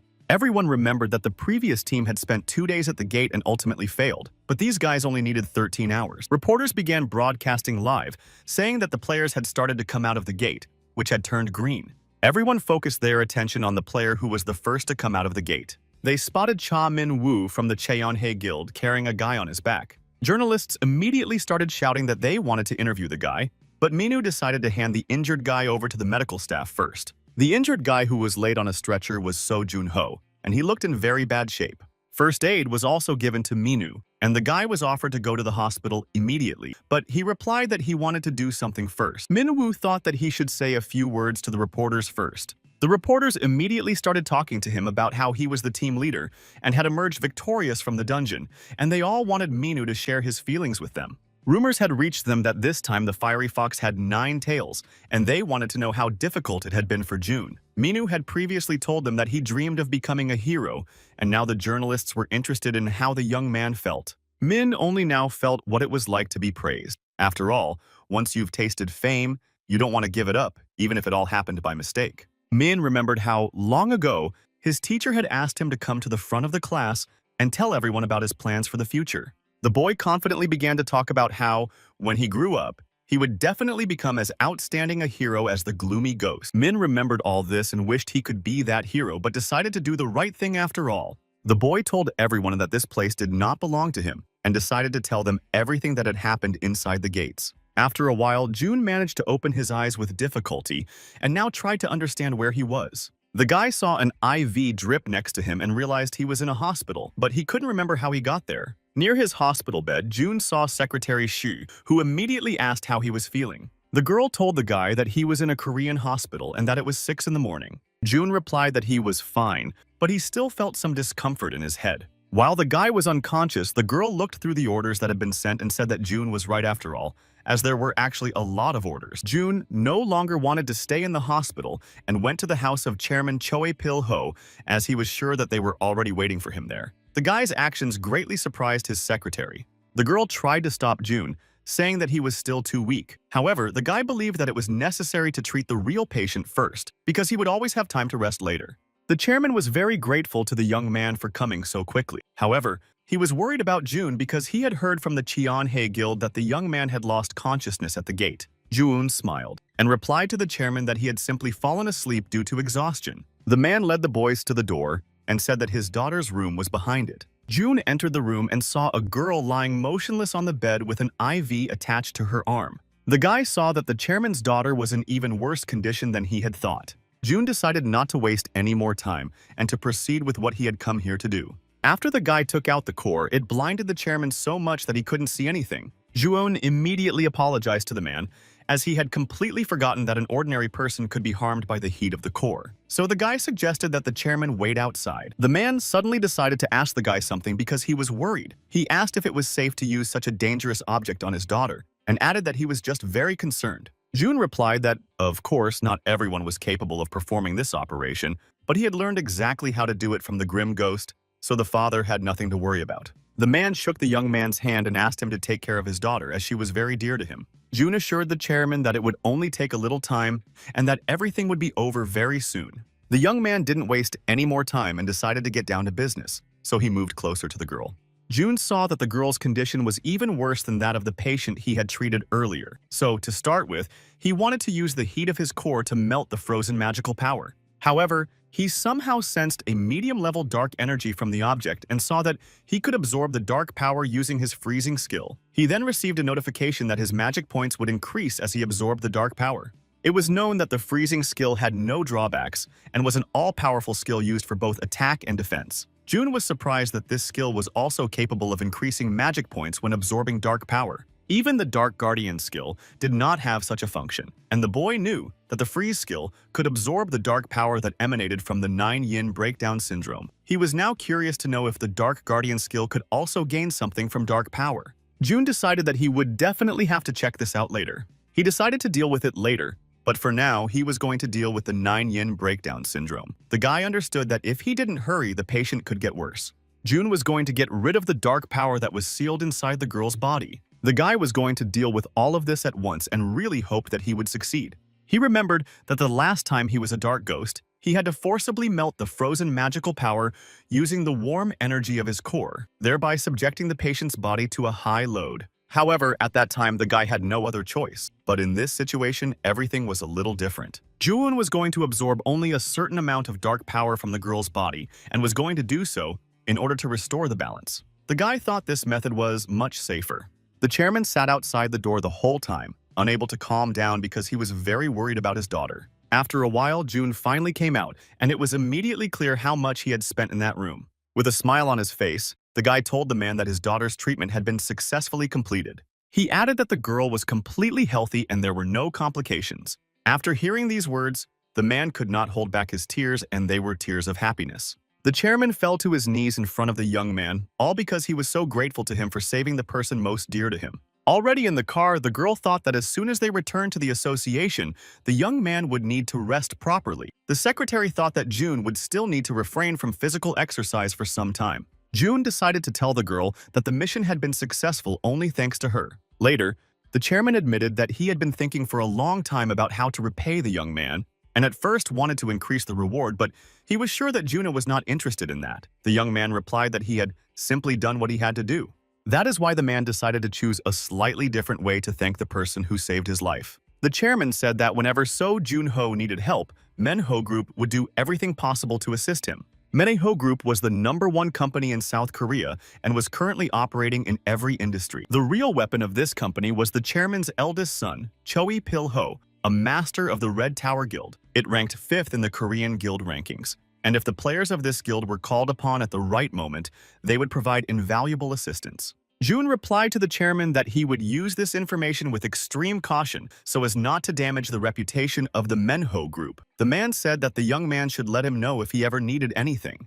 Taku told his friend that he had just spoken on the phone with Choi Pil-ho, who was very happy that his daughter had finally recovered. The man was still worried about how June was feeling, but he assured him that he was fine, just a little sore. Toku didn't understand how that was possible after what he had been through and thought that maybe he was taking some kind of medication.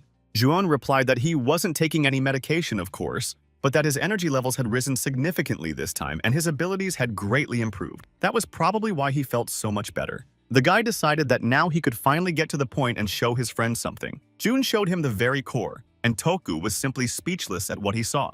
Toku couldn't believe his eyes. He couldn't believe he was seeing the very core of the flame fox. June decided to explain and said that his friend could see it because he hadn't used it to heal the chairman's daughter. The guy explained that instead, he had absorbed the dark power with his freezing skill. Toku did not expect his friend to be capable of such a thing. June replied that the system had informed him of this news and shared that his magic points had even increased. June also said that thanks to the system, he had learned something very useful. It turned out that the freezing skill could absorb dark power from any object. This skill, as it turned out, could absorb dark power not only from a disease similar to the 9-yin breakdown syndrome, but also from any object. Toku guessed that June probably wanted him to find a suitable object. However, the young man was concerned about the fact that the 9-yin breakdown syndrome was described as having medium-level dark power. Toku did not expect that a disease that modern medicine could not cure was only of medium level. The man believed that in that case, there was no point in absorbing dark energy from ordinary objects. The man decided that he would take on the search, while June should start studying the market. The young man thought that it had been a long time since he had dealt with the player market. It was widely known that the offline market was active not only in Korea, but all over the world. In that market, you could find an incredible number of items found in the gates. It also gained popularity among ordinary people, so it was usually impossible to push your way through that market. Juwon walked through the market after some time and couldn't remember when he had last been to Insadong. The guy noticed that this place had become much livelier. After the gate appeared, people focused solely on their survival. June was very happy that everything had finally worked out, which meant that a lot of work had not been done in vain. However, at that moment, the guy was interested in a completely different goal, and that was the black market. June entered the movie theater and looked for his seat according to the ticket he had purchased. He knew very well that there was a special place in the cinema that was intended for players. It was a kind of teleportation zone that could be used to get to the black market. June was a little dissatisfied with the fact that the teleport was not working well. He was surprised that many items from the gate had given this world unlimited possibilities, but the teleport was still causing motion sickness. The silhouette of a girl that appeared before him suggested that the gloomy ghost use her own magic. June wanted one thing. It was trivial, but the guy wanted to see them as soon as possible. In an instant, he found himself in a completely different place, the underground city of Ethiopia. It was easy to see that the atmosphere in this black market was radically different. However, only select customers could enter this place. Similarly, each player market was just a port leading to this place. The guy was intrigued by the conversation of a couple standing a little apart as they were talking about him. The couple said that they hadn't seen Kim from the 9th heaven at June's place lately, and they were very curious how long the association was going to hide the gloomy ghost. There were no guides or ordinary people who came just to shop in this black market. The usual laws of society did not apply in this underground world. The guy slowed down a little because someone apparently recognized him as the guy who had captured the gate, and then he realized that this place was definitely not the safest. However, the chance of meeting a player who would pose a real threat to him was quite low. This was because most of the strong players had long since moved up, so to speak. The guy understood that those who had stayed in this place either lacked the skills to get to the second floor or had decided to go back down, unable to withstand the pressure. June understood perfectly well that such players were no match for him, and he could behave more relaxed and confident. Without saying much, he told the guys who were in his way to move immediately. However, to his surprise, they obeyed and left right away. He approached a special window where a relaxed man was sitting on the other side. This man immediately recognized the young man as the most famous player in Korea. June, however, did not react to these words and said that he had come to see the artifacts. These artifacts gave the player certain qualities or distinctive skills. The man immediately pointed to one of the shelves and added that everything he had was on that shelf. Joon had actually thought of different possibilities for some of the artifacts, but he didn't expect much. Near some of the artifacts, June felt a low level of coldness coming from the objects, as well as a dark force and icy energy. The guy hoped that even if the objects were of a low level, he would still be able to increase his magic points. By the way, June told the man that he had heard that there was a separate room in his shop with the best artifacts, which were sold to newbies without their names. The merchant was very surprised at first, but then shouted that no one could have told him about it and stopped himself mid-sentence. Realizing that he had said too much, June noticed that the man was not very good at lying. June asked permission to just take a look and promised that he would definitely buy several items from the main hall and added that he would not tell anyone. The man realized that he had no choice, so he led the young man into a special room. He opened the door and allowed the young man to enter and look around, saying that this room contained the finest artifacts. These artifacts were in perfect condition, but there was no sign of any dark power anywhere. In principle, this was not surprising, as such items were not often found. June had already discovered something interesting, and that was the property of ice. The merchant tried to stop the guy by shouting that he wasn't to touch anything. The guy paid no attention to the merchant and stared at the artifact, which possessed incredible power capable of freezing. It was a glove that accumulated the anger of an ice fairy, and its level was very rare, and it was cursed. The anger of the ice fairy gradually froze the body of whoever used the glove, and only those with a 10th level could use it. Putting on the glove, the guy felt medium-level icy energy from the object and received a notification that he could cleanse the item of the curse by absorbing it. June noticed that it was the same medium level as the 9-yin breakdown syndrome. He remembered the chairman's daughter and rejoiced, realizing that he could gain the same amount of magic. In the end, the guy said he would buy this artifact and the ones he had already chosen earlier. After that, the guy decided to go to one establishment and had no idea what events awaited him there. As soon as June entered the room, all eyes were on him. He approached the counter and said he wanted to order a teleport to Insadong in Korea. The guy was told that his request had been accepted and that the waiting time for the teleport would be about 10 minutes. While June was ordering his teleport, some guys were watching him closely. They recognized him as the famous player So Jun-ho. One of the guys said that he had heard a lot about the guy and that everyone considered him a promising newcomer. June thought that the black market was definitely not a place to hang out and that he'd better not linger here. It was very important for players to gain universal recognition, as it determined whether they could join a guild and how many assignments they would receive. However, after achieving impressive success, it became increasingly difficult to jump higher than one's own head each time. Therefore, some players used this method to assert themselves. One of the guys decided to attract attention to himself by breaking June's glass, telling him to look at him and calling himself Sonbei. June continued to ignore the guys, and they became angry and decided that they simply had to teach this insolent boy some manners. They believed that he should be grateful to them for cleaning the streets of gangsters while he was quietly developing his abilities. One of them pointed to himself proudly and said that he had 5 years of excellent experience. June could no longer listen to this calmly and grabbed his stomach with laughter. The guy was amused by the words about cleaning the streets and, unable to hold back any longer, June said that it was actually the first generation of players who deserved the credit, not these incomprehensible creatures. June added that all they did was intimidate weak newbies and try to get themselves into the pages of a cheap newspaper. The guys were losing patience and could no longer control their anger, believing that they had to teach the insolent boy a lesson. June saw all the anger in these guys and understood where this was going to lead in the next few minutes, so he decided to get a head start and told them to attack him. He said that he would soon be able to experience true pleasure after dragging them all through the mud. 2 Two reporters happened to be at the establishment, watching everything closely, thinking that if So Jun-ho was punished, it would make for a great article. One of the men believed that these guys just wanted to become famous by defeating a newcomer and considered them pathetic. The guys believed that they could say whatever they wanted because they didn't care, and all that mattered to them was the outcome of the fight. They were sure that So Jun-ho, who had defeated the Fiery Fox, would soon be defeated by the Gangnam Trio. Jun first decided to check how long it would take for his teleportation device to be ready and immediately heard that they needed about 4 more minutes. The guy thought for a moment and decided that 4 minutes would be enough for him to have some fun. Sonbai was determined and had no doubt that with his weapon, he would defeat the guy in a matter of minutes. He said that he was a dangerous spearman from the Gangnam Trio and that Jun should be proud to have the honor of fighting him. Jun held his weapon at the ready, which was a small dagger, and this confused Sonbi. After all, the guy had heard earlier that Jun used a sword in battle. The guy replied that he didn't need to use a sword to fight them. These words greatly angered Sonbi,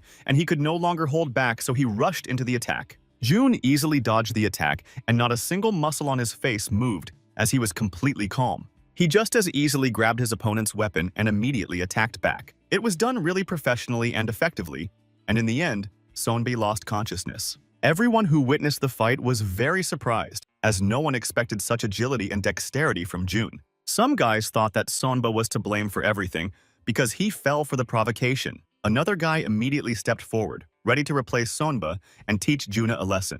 The guy who decided to stand up to Jun immediately used his magic and aimed it at the guy. It was done quickly, but Jun managed to dodge it. Jun ordered another guy from the powerful trio to attack. A real battle began, and all the guys were sure that they would easily defeat their opponent. They didn't take Juna seriously and believed that he had simply been lucky to defeat a few monsters and nothing more. They were also certain that Juna had never had to kill anyone before. They were confident that such people were too sure of their victory, and therefore, the moment they lost their vigilance, they could easily be destroyed. One of the guys believed that this was the big difference between them and that the advantage was clearly on their side. Jun surprised them again by easily neutralizing another guy. There was one guy left, and Jun still wanted to meet the deadline he had set for himself and teach these insolent people a real lesson. The guy was a little confused at first, as he was absolutely sure that Jun was incapable of anything, but the circumstances spoke for themselves. He was furious that a mere player had been able to destroy the Gangnam Trio in just a few minutes. Jun had no intention of sparing anyone, so he rushed to attack the remaining guy. The guy suddenly remembered the moments when he was still a gloomy ghost. He thought about how he had previously managed to defeat countless demons. Jun remembered that it was all thanks to a skill that allowed him to read his opponent's breathing. Jun decided to demonstrate what he was capable of, and it was a mesmerizing sight. After that, it was impossible not to notice the surprise on the remaining guy's face. Jun approached him as closely as possible and told the guy that his breathing was too predictable. In the end, Jun dealt with this man in a matter of minutes and hoped very much that he would never have to see his face again. Sonbi still couldn't move or stand up, but he promised Jun that he would never even dare to look at his shadow again. The people who had become involuntary spectators of this battle spoke admiringly about how the guy had managed to defeat 3 players with 5 years of experience and considered Juno simply magnificent. Juno realized that the world had become too strange for him, as if everyone had turned into players inside a game. The guy believed that for their own benefit, these people would even send a person to their death. He was simply more concerned about the winner than the victim. Juno knew only 3 ways to survive in this crazy world. While the guy was lost in his thoughts, he was informed that his teleport was ready. He entered the teleport and returned to his thoughts about how to survive in this world. Jun believed that the first way was to stop thinking rationally like everyone else. The second was to turn off his emotions, and the third was to live in constant agony. A moment later, the teleport lit up in a completely different place. Jun stepped out of the teleportation device and continued on his way, feeling a little sad because he missed his friends very much. The car showed a video of Jun's last battle and said that the video had been filmed on the black market a few minutes ago. The man added that the guy had managed to defeat 3 players with his excellent skills. The man said that this player had exceeded all his expectations, but he was more interested in what the princess herself thought about it, who was sitting in the back seat of the car at that moment, eating her ice cream with gusto. The girl was thinking about everything she had just been told and shown, looking very relaxed. After a few long minutes of silence, she decided to ask what the player's name was. Juno was asked to smile for a better photo. However, the guy couldn't understand what he was doing there because he hadn't signed up for this. The girl who was taking pictures with the star at that moment made a remark, reminding him that he was not alone. Only after these words did Juna notice that a whole line of people had formed around him. He began to realize that at this rate, he would probably not get home until nightfall. A girl who had called him and was standing next to a man who appeared to be her bodyguard pulled June out of his thoughts. The girl asked June to spare her a few minutes of his precious time. Juna looked more closely at the girl who had asked for his attention, and seeing her fiery hair and the heat emanating from her body, he understood something. There could only be one person standing before him, and that was a member of one of the most powerful guilds in the Big Six. It was Princess Konju-ha of the Tokabi Guild. June handed the guy her business card and emphasized that she was in good health and of sound mind. The guy was pleasantly surprised that Tokabi herself had come to him and, judging by everything, wanted to hire him.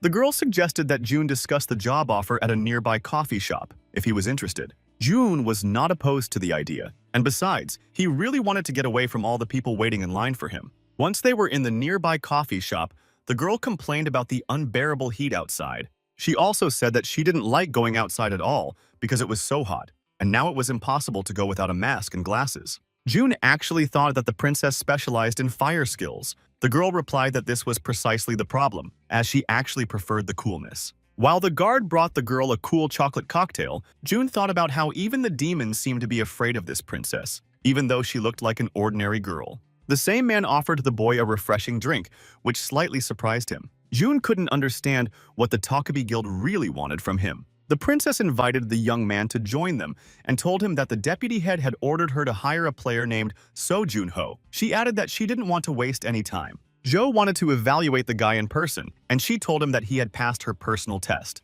The guy wanted to know what criteria he had used to pass the training. Ju replied that she had initially noticed the player's achievements and was very impressed by them. The princess rated June as a super rookie, which puzzled the guy a little. He himself understood that at that moment there was no one who could surpass him in experience. The girl said that she also highly valued June's martial arts skills and potential. June realized that this was probably because of what had happened to him on the black market. The girl did not hide her feelings and replied that he had proven to be very good in battle. The princess really wanted to check if the guy's main skill was really just wielding a D-level weapon, and he said that was true and that it was listed on his official profile. The princess couldn't stop being amazed, and the guy intrigued her more and more. She tried to convince June by saying that he had already managed to build a career with just one D-level skill, and she couldn't even imagine what would happen if he added others. The princess told him that if he joined their guild, he would have access to books on various skills. In addition, their coordinators would create a special route through the main gates so that he could develop faster. Juna was impressed because not only did they have huge resources, but their incentive and payment system was much better than that of the association. Now he understood why strong players didn't stay in the association. The girl had no doubt that Juna was well aware that their guild was one of the best in the world. In addition, they knew more about the second floor than the association. The princess had no doubt that it would be much better for the guy to join them than to stay in the association. She believed she had presented very compelling arguments and was now waiting for the young man's decision. The princess simply saw no reason for refusal, since it was the powerful Tokabi Guild that was involved, and the commander himself had come to see the young man in person. June didn't think long and immediately replied that he had to decline their offer. The girl didn't immediately understand what the player was saying, as she couldn't even imagine that he would refuse. It took the princess a little time to comprehend the refusal, and she simply could not contain her emotions as she was in a state of bewilderment. June understood perfectly well that by joining the guild, he would be able to earn money and fame very quickly. But he knew that nothing comes for free. If he joined them, he would have to obey all the guild's orders. Perhaps at the moment this could be beneficial to him, but later the same guild could become a shackle for him. The princess looked a little confused and thought that perhaps she had not explained something clearly to him. June replied that he understood perfectly well that it was an excellent offer, but he did not want to accept it. The princess was convinced that the guy sitting in front of her was not as simple as he seemed at first. She understood that even if June joined the guild, he would have to work very hard to achieve a high position. Competition in the guild was quite fierce, as the elite competed with the elite. The princess decided to ask the guy if he had really decided to turn down their offer, and June simply apologized. She realized that she would not be able to change his mind. Finally, the girl decided to give the guy some advice and told him that he should be very careful in the future. June was tired of the conversation and decided to ask her if they were going to take revenge on him in any way. The girl replied that they weren't going to do anything stupid like that and added that demons had been too active lately. The princess also told him that, strangely enough, the same thing had happened on the first floor. June realized that, in other words, they were definitely up to something. The girl replied that anything was possible, but the association did not yet have this information. The girl said that if he suddenly encountered the demons without prior preparation, she would feel sorry for him. The guy, being a well-mannered person, simply thanked the princess for her advice. The girl decided that their conversation was over and waved goodbye. June, already at home, told his friend that the demons hunting the princess had become more active. He believed that this was most likely the case, as he saw no reason for Takabe to lie. Toku, of course, knew that the guilds had more information, but he didn't think it was that much. The man was also curious if June regretted turning down Takabe's offer, since the princess had come to him personally, which meant a lot. The guy replied that he didn't really, because if he had been after fame and money, he definitely wouldn't have turned her down. However, June didn't really care about those things. June noticed how his friend's expression changed slightly after his words and suggested that perhaps he wanted him to leave. Toku didn't regret it. He just thought that the guild might be able to help the guy.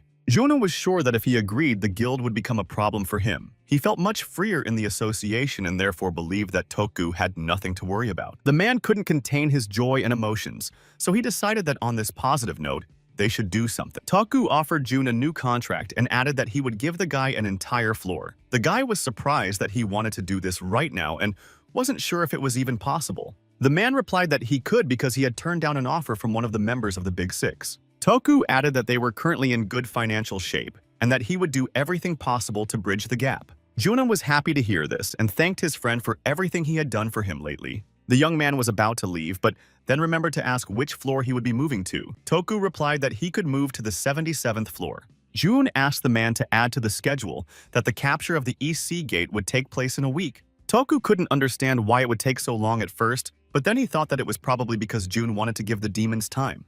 The guy confirmed this theory and said that all he had to do was bait them and wait. All the news reported that player So Jun-ho had announced his intention to conquer the East Sea Gate. This was an unprecedented event for everyone, because if the gate was captured, Korea would become the first safe zone in the world. It was also reported that the association had renewed its contract with player So Jun-ho, thereby strengthening their partnership. It was also discussed that June had rejected the offer from the Takabe Guild and decided to remain with the association after all. The whole world watched with bated breath as this player's next move unfolded. One guy was watching this news closely from inside a dark cave. Afterwards, he went outside carefully thinking over everything he had just heard, surrounded only by mountains. This guy summoned a creature because he wanted to discuss important matters with it. He showed him an article about a player named June, which said that the guy intended to capture the gates of the Eastern Sea. The guy assumed that the hurricane was now right where the player from the news was. The creature only knew that the bow had disappeared from Tichara Vishi's inventory. The mysterious guy replied that it was obvious to him, as he had no doubt that June had simply hidden it from the public eye.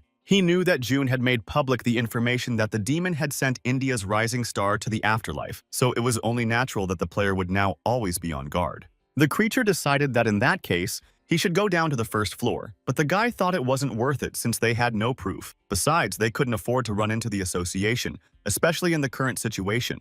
The guy wanted to know if there was anyone else on the first floor they could use. He was told that there were Shadow Brothers left on that floor whom they wanted to use soon at an auction in Las Vegas. The guy stood out even among those who craved power. The guy decided that in that case, he would enter the gates of the Eastern Sea together with that player. And it didn't matter to him whether So Jun-ho went to the other world or survived. Suddenly, at that very moment, the mysterious guy sensed something, and his eyes lit up red. The guy cursed and became very angry, knowing from the feeling that it was a sword of anger. He immediately ordered his companion to prepare to move. The guy was angry because Kim's sword of anger was in June's hands. However, what angered him even more was that even he, a skilled marksman, was powerless to resist it. He understood that because of him, he couldn't go down to the first floor and get the hurricane himself. The guy was even more angry because he thought they were just mocking him. The guy's name was Cal Signer, and he was going to personally follow June, confident that the guy's luck would run out soon. At that time, June was doing physical exercises and hoping that the person they needed would take the bait.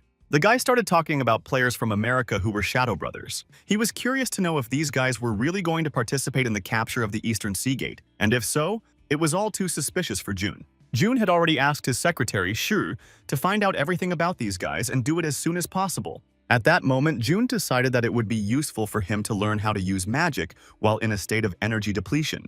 The guy knew it was a little dangerous, but Sky showed him a method that would allow him to achieve the best results. In a moment, he could feel this energy and it felt like a warm welcome. June decided that he wasn't going to be cautious about using his Dark Guardian skill at the gates of the Eastern Sea. The East Sea Gate was located on the island of the Forgotten Dragon, and based on the name, there was a high probability that the first-class monsters would resemble dragons.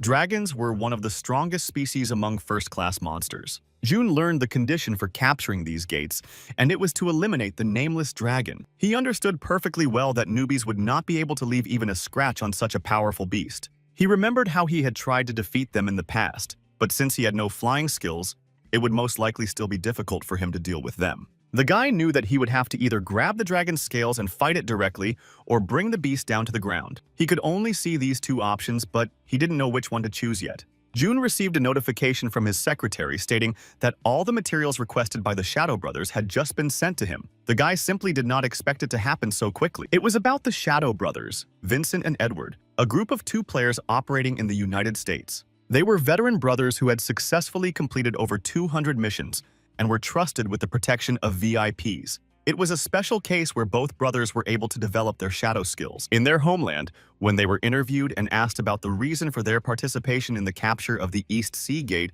the brothers gave an answer that was remembered by many. The reason for their participation, as they answered, was that they were imbued with the boundless determination of So Jun-ho. The brothers were also asked if they were confident of victory, to which they both replied that they were simply expressing their respect for the player June. According to them, June was a player who was able to complete missions in the most inaccessible places. The brothers were very excited to be able to help such a person capture the last unconquered gate of Korea. June watched their interview in its entirety and decided that he had to take advantage of this opportunity. Soon, events were unfolding on Ilsan Beach, where access was strictly prohibited to ordinary people, as it was the area where the gates appeared. The day everyone had been waiting for finally arrived, the day of the capture of the East Sea Gate. Not only Korean reporters gathered at the site, but also foreign ones. The attention of the whole world was focused on the capture of these gates. Toku wanted to know how his friend was doing, and the guy told him he was incredibly excited. The man did not expect to hear this, and all his emotions were written on his face. Juwon pointed to his phone and said that these low-quality games would make anyone nervous. Toku was angry because he had been asking the guy to throw away this relic and not use it for a long time. Toku also noticed that the guy looked a little too carefree and decided to remind June that these gates had already destroyed more than 500 people. June replied that he had actually defeated the Ice Queen herself and didn't think it was necessary to worry about some unknown dragon that didn't even have a proper name. Toku thought that maybe that made sense. Toku told him that June would not be alone today, but would be accompanied by his shadow brothers. June thought that since there were only 3 of them participating in the capture, there was a high probability that they were collaborating with demons.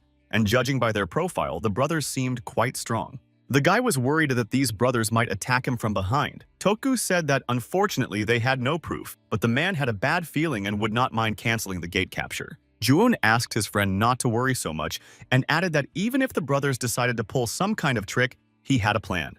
The brothers greeted June and added that they were both big fans of his. They were surprised how such a skinny guy managed to capture 2 gatekeepers and considered it simply incredible. Juwon replied to the guys in their native language that he hadn't done anything special. The brothers were surprised again because they couldn't even imagine that June spoke English. One of the brothers thought that in that case, they didn't need to worry about the language barrier, as he had thought that the operation to capture the gates might be in jeopardy given Vito's translation skills. Now they were sure that there would be no problems.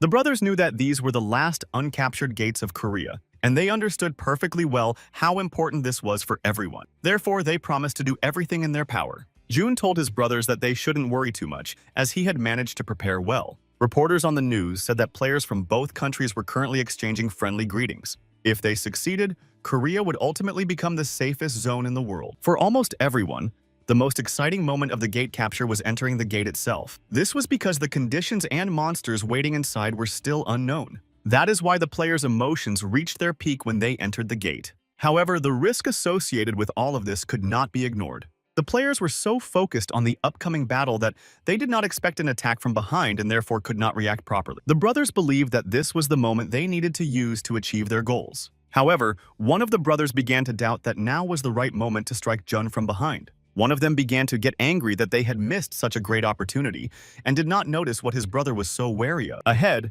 after the fog cleared a little, they discovered a real island. The guy was angry that their mission to launch an instant attack had failed, and now they would have to wait for the right moment during the battle itself. They all felt how fresh it was in this place and couldn't even imagine what kind of landscape they would see at the gates. The brothers were all looking for the so-called unknown dragon, but they didn't see a single monster. They called June to see if he could see anything suspicious nearby. June began to suspect that something was wrong with this place and that the local boss didn't even have a proper name. However, the boy couldn't shake the feeling that this was a first-class gate. A few minutes later, someone's shadow suddenly appeared above them. The brothers no longer looked so cheerful and didn't understand what had appeared right above their heads. When they looked up, they saw a huge dragon of impressive size. The brothers began to guess that the one everyone called the Nameless Dragon was above them. The boys now knew the location of this monster, but they didn't know how to destroy it, so they were sure that the player June would help them with this question. The brothers looked around, but June was nowhere to be seen, and they certainly hadn't expected such a turn of events. The boys began to understand what had just happened and what trouble awaited them. The boys could hardly believe it, because they hadn't even noticed when June had left. The brothers ended up face to face with the Forgotten Dragon, who looked terrifying. The monster wanted to deal with its uninvited guests as quickly as possible and began attacking the boys. June had been hiding in the trees the whole time and now wanted to see if the brothers had been working with the demons or not. One of the brothers, assessing their situation, decided not to waste any more time and summoned the shadow soldiers. He told his brother Vincent to find June as quickly as possible while he distracted the dragon.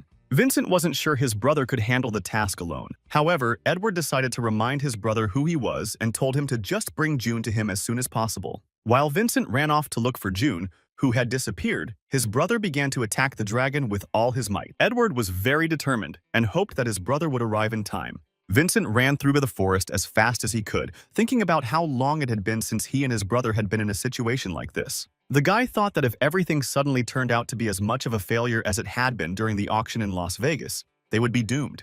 Suddenly, he saw a shadow in the distance and immediately headed in that direction, thinking that June wasn't such a smart guy after all. He thought that June was so stupid that he couldn't even hide his magical aura, thus revealing his location. Vincent started calling June and shouted at the guy to finally come out to him, adding that his brother was currently fighting alone and they desperately needed his help. The guy even threatened June not to even think about causing trouble and to come out. Vincent no longer stood and waited, so he rushed to the spot with his weapon. But his surprise knew no bounds. The guy never found June and saw a dark place ahead that was heavily overgrown with trees, and it looked like his shadow territory ability. However, Vincent still couldn't understand why he had such a bad feeling. The guy didn't understand what was going on, because he had just felt Juna's magical aura so clearly. However, now Vincent no longer felt anything and could not understand the reason for these changes. June now saw and understood that the brothers were indeed demons, and he even felt a little sorry for them. He said all this confidently, standing behind Vincent. Vincent was surprised and didn't understand how the guy was able to do all this, and he was slightly puzzled. He pretended that he did not understand what June was talking about or what he meant. June knew that the guy understood any language, and he was sure that the brothers were demons, so he saw no point in continuing this charade. Vincent decided that the guy was just mad at him for attacking him, and that's why he was accusing him so loudly. The guy thought his actions were totally justified since June had betrayed them first. June appreciated how convincingly Vincent could deceive, but he no longer saw any point in it. He said that to be convincing, the guy should at least have disguised his bright red pupils. After all, that was the most distinctive feature of demons, their crimson eyes. Vincent now understood what June was talking about and became angry that he had lost control of himself and hadn't even noticed. Of course, this was not surprising, since no one had ever suspected anything before. June saw how the guy was struggling and couldn't control his crimson eyes. After these words, Vincent pulled himself together and told June that he seemed to have completely lost his fear and would soon regret it. The American player said that he didn't even think about trembling because their truth had been revealed, because he was completely confident in his abilities. Vincent was a very rare demon who appeared at the gates, and it was known that if you destroyed a demon and drank its energy, you could then become a demon yourself. After that, all emotions are dulled and your temper becomes harsher. However, in return, one gains the skill of devilish energy, and the moment a person is filled with devilish energy, a piercing feeling arises that cannot be compared to anything else. Vincent decided that it was time to get rid of this guy and not waste his precious time. That is why, at that very moment, he used his skill and directed his devilish energy at June. June turned out to be not as easy as Vincent thought, and at that moment, he lost sight of June again. June also didn't waste any time and used the night step, doing it very beautifully and effectively. In response, Vincent heard that June had initially only been able to superficially hide his signs of presence. June said that after getting used to the skill a little, he would definitely learn other things as well. He could sense different sounds and sensations very well, as if they weren't his own. Vincent saw and heard all this, and now couldn't even imagine what to expect at the next level. Edward realized that there was nothing he could do because the nameless dragon would not descend below the clouds. The boy was distracted by the voice of his brother, who was rushing toward him and looked very excited. Edward didn't understand why his brother had come alone, so he asked where the player June had gone. Vincent, out of breath, began to tell him that the player June was very strange and that he had exposed them and now knew that they were demons. He also said that even though he had used his devilish energy, he had not been able to sense him. Edward didn't understand how his brother had managed to escape, since the player June was so capable, but for some reason he had let Vincent get away. Vincent tried to prove to Edward that he was not mistaken and that his feelings were not wrong. However, his brother believed that Vincent had simply fallen for a trick and was unable to understand this. Edward understood that in this situation it didn't matter anymore and asked Vincent to help him and attack while he distracted the dragon. Vincent did not expect this monster to be so strong. Edward explained that this was why it was very difficult for him to attack this creature, and on top of that, they were on the ground while the dragon was hovering in the air. However, one of the brothers had previously heard that dragons had a weakness, which was their reverse scales. These scales were turned in the opposite direction from the other scales. That is why they decided that it would be best to use the shadow movement technique and rise up. The nameless dragon, apparently tired of just hovering in the air, decided to attack the brothers with his strength. The guys tried to dodge and hoped very much that they would manage to survive. The boy was angry that the dragon had somehow managed to drive away the shadow soldiers and, on top of that, attack them himself. They both tried with all their might to dodge the attack. However, not everyone managed to dodge, and Edward was badly hurt, which caused his brother great concern. Edward told his brother not to worry about him and to follow their plan, so Vincent used his demonic abilities and threw something like a spear at the dragon. The spear hit the nameless dragon but did not cause much damage, only angering the monster even more. Vincent was upset that he had not hit his target, but there was good news. The nameless dragon was no longer flying as high. Without thinking twice about his next move, the guy decided to use his shadow movement technique. He did this to get as close to the monster as possible, but he realized that he needed to aim a little higher. Vincent looked more closely and was able to spot the reverse scale, and now he knew exactly what to do next. The guy got closer and grabbed the reverse scale he intended to tear off with a strong grip. After several long minutes of effort, the guy finally managed to tear it off and was very happy. At that moment, Vincent saw a bright flash that looked like lightning, and he immediately realized that nothing good was coming. June stood in the shadows and watched the outcome of the battle closely, and judging by the actions of the brothers, he was only convinced of their stupidity. Edward ran up to his injured friend and tried to help him in any way he could. Vincent was sure they had already lost, but his brother tried to convince him otherwise and encourage him to believe in a positive outcome. The nameless dragon was still hovering in the sky, preparing to settle the score with these insolent men. June was sure that the brothers' problem was that they had touched the dragon's reverse scales without thinking about the consequences. He knew that newbies who encountered dragons for the first time often made this mistake and then had to deal with the consequences. The reverse scales were, of course, the dragon's weak spot, and if one could locate them and attack, the effect would be unexpected. The dragon would only become more enraged, and the lives of those who decided to do so would certainly be in danger. The brothers were a good example of this, as something similar had happened to them, and ordinary items were of no help in this situation. June decided that this was the perfect time to take advantage of the situation. The guy just mentally asked the demons not to rush to send him to the other world, but instead to stall for time so that he would have enough time to calmly pull back the bowstring.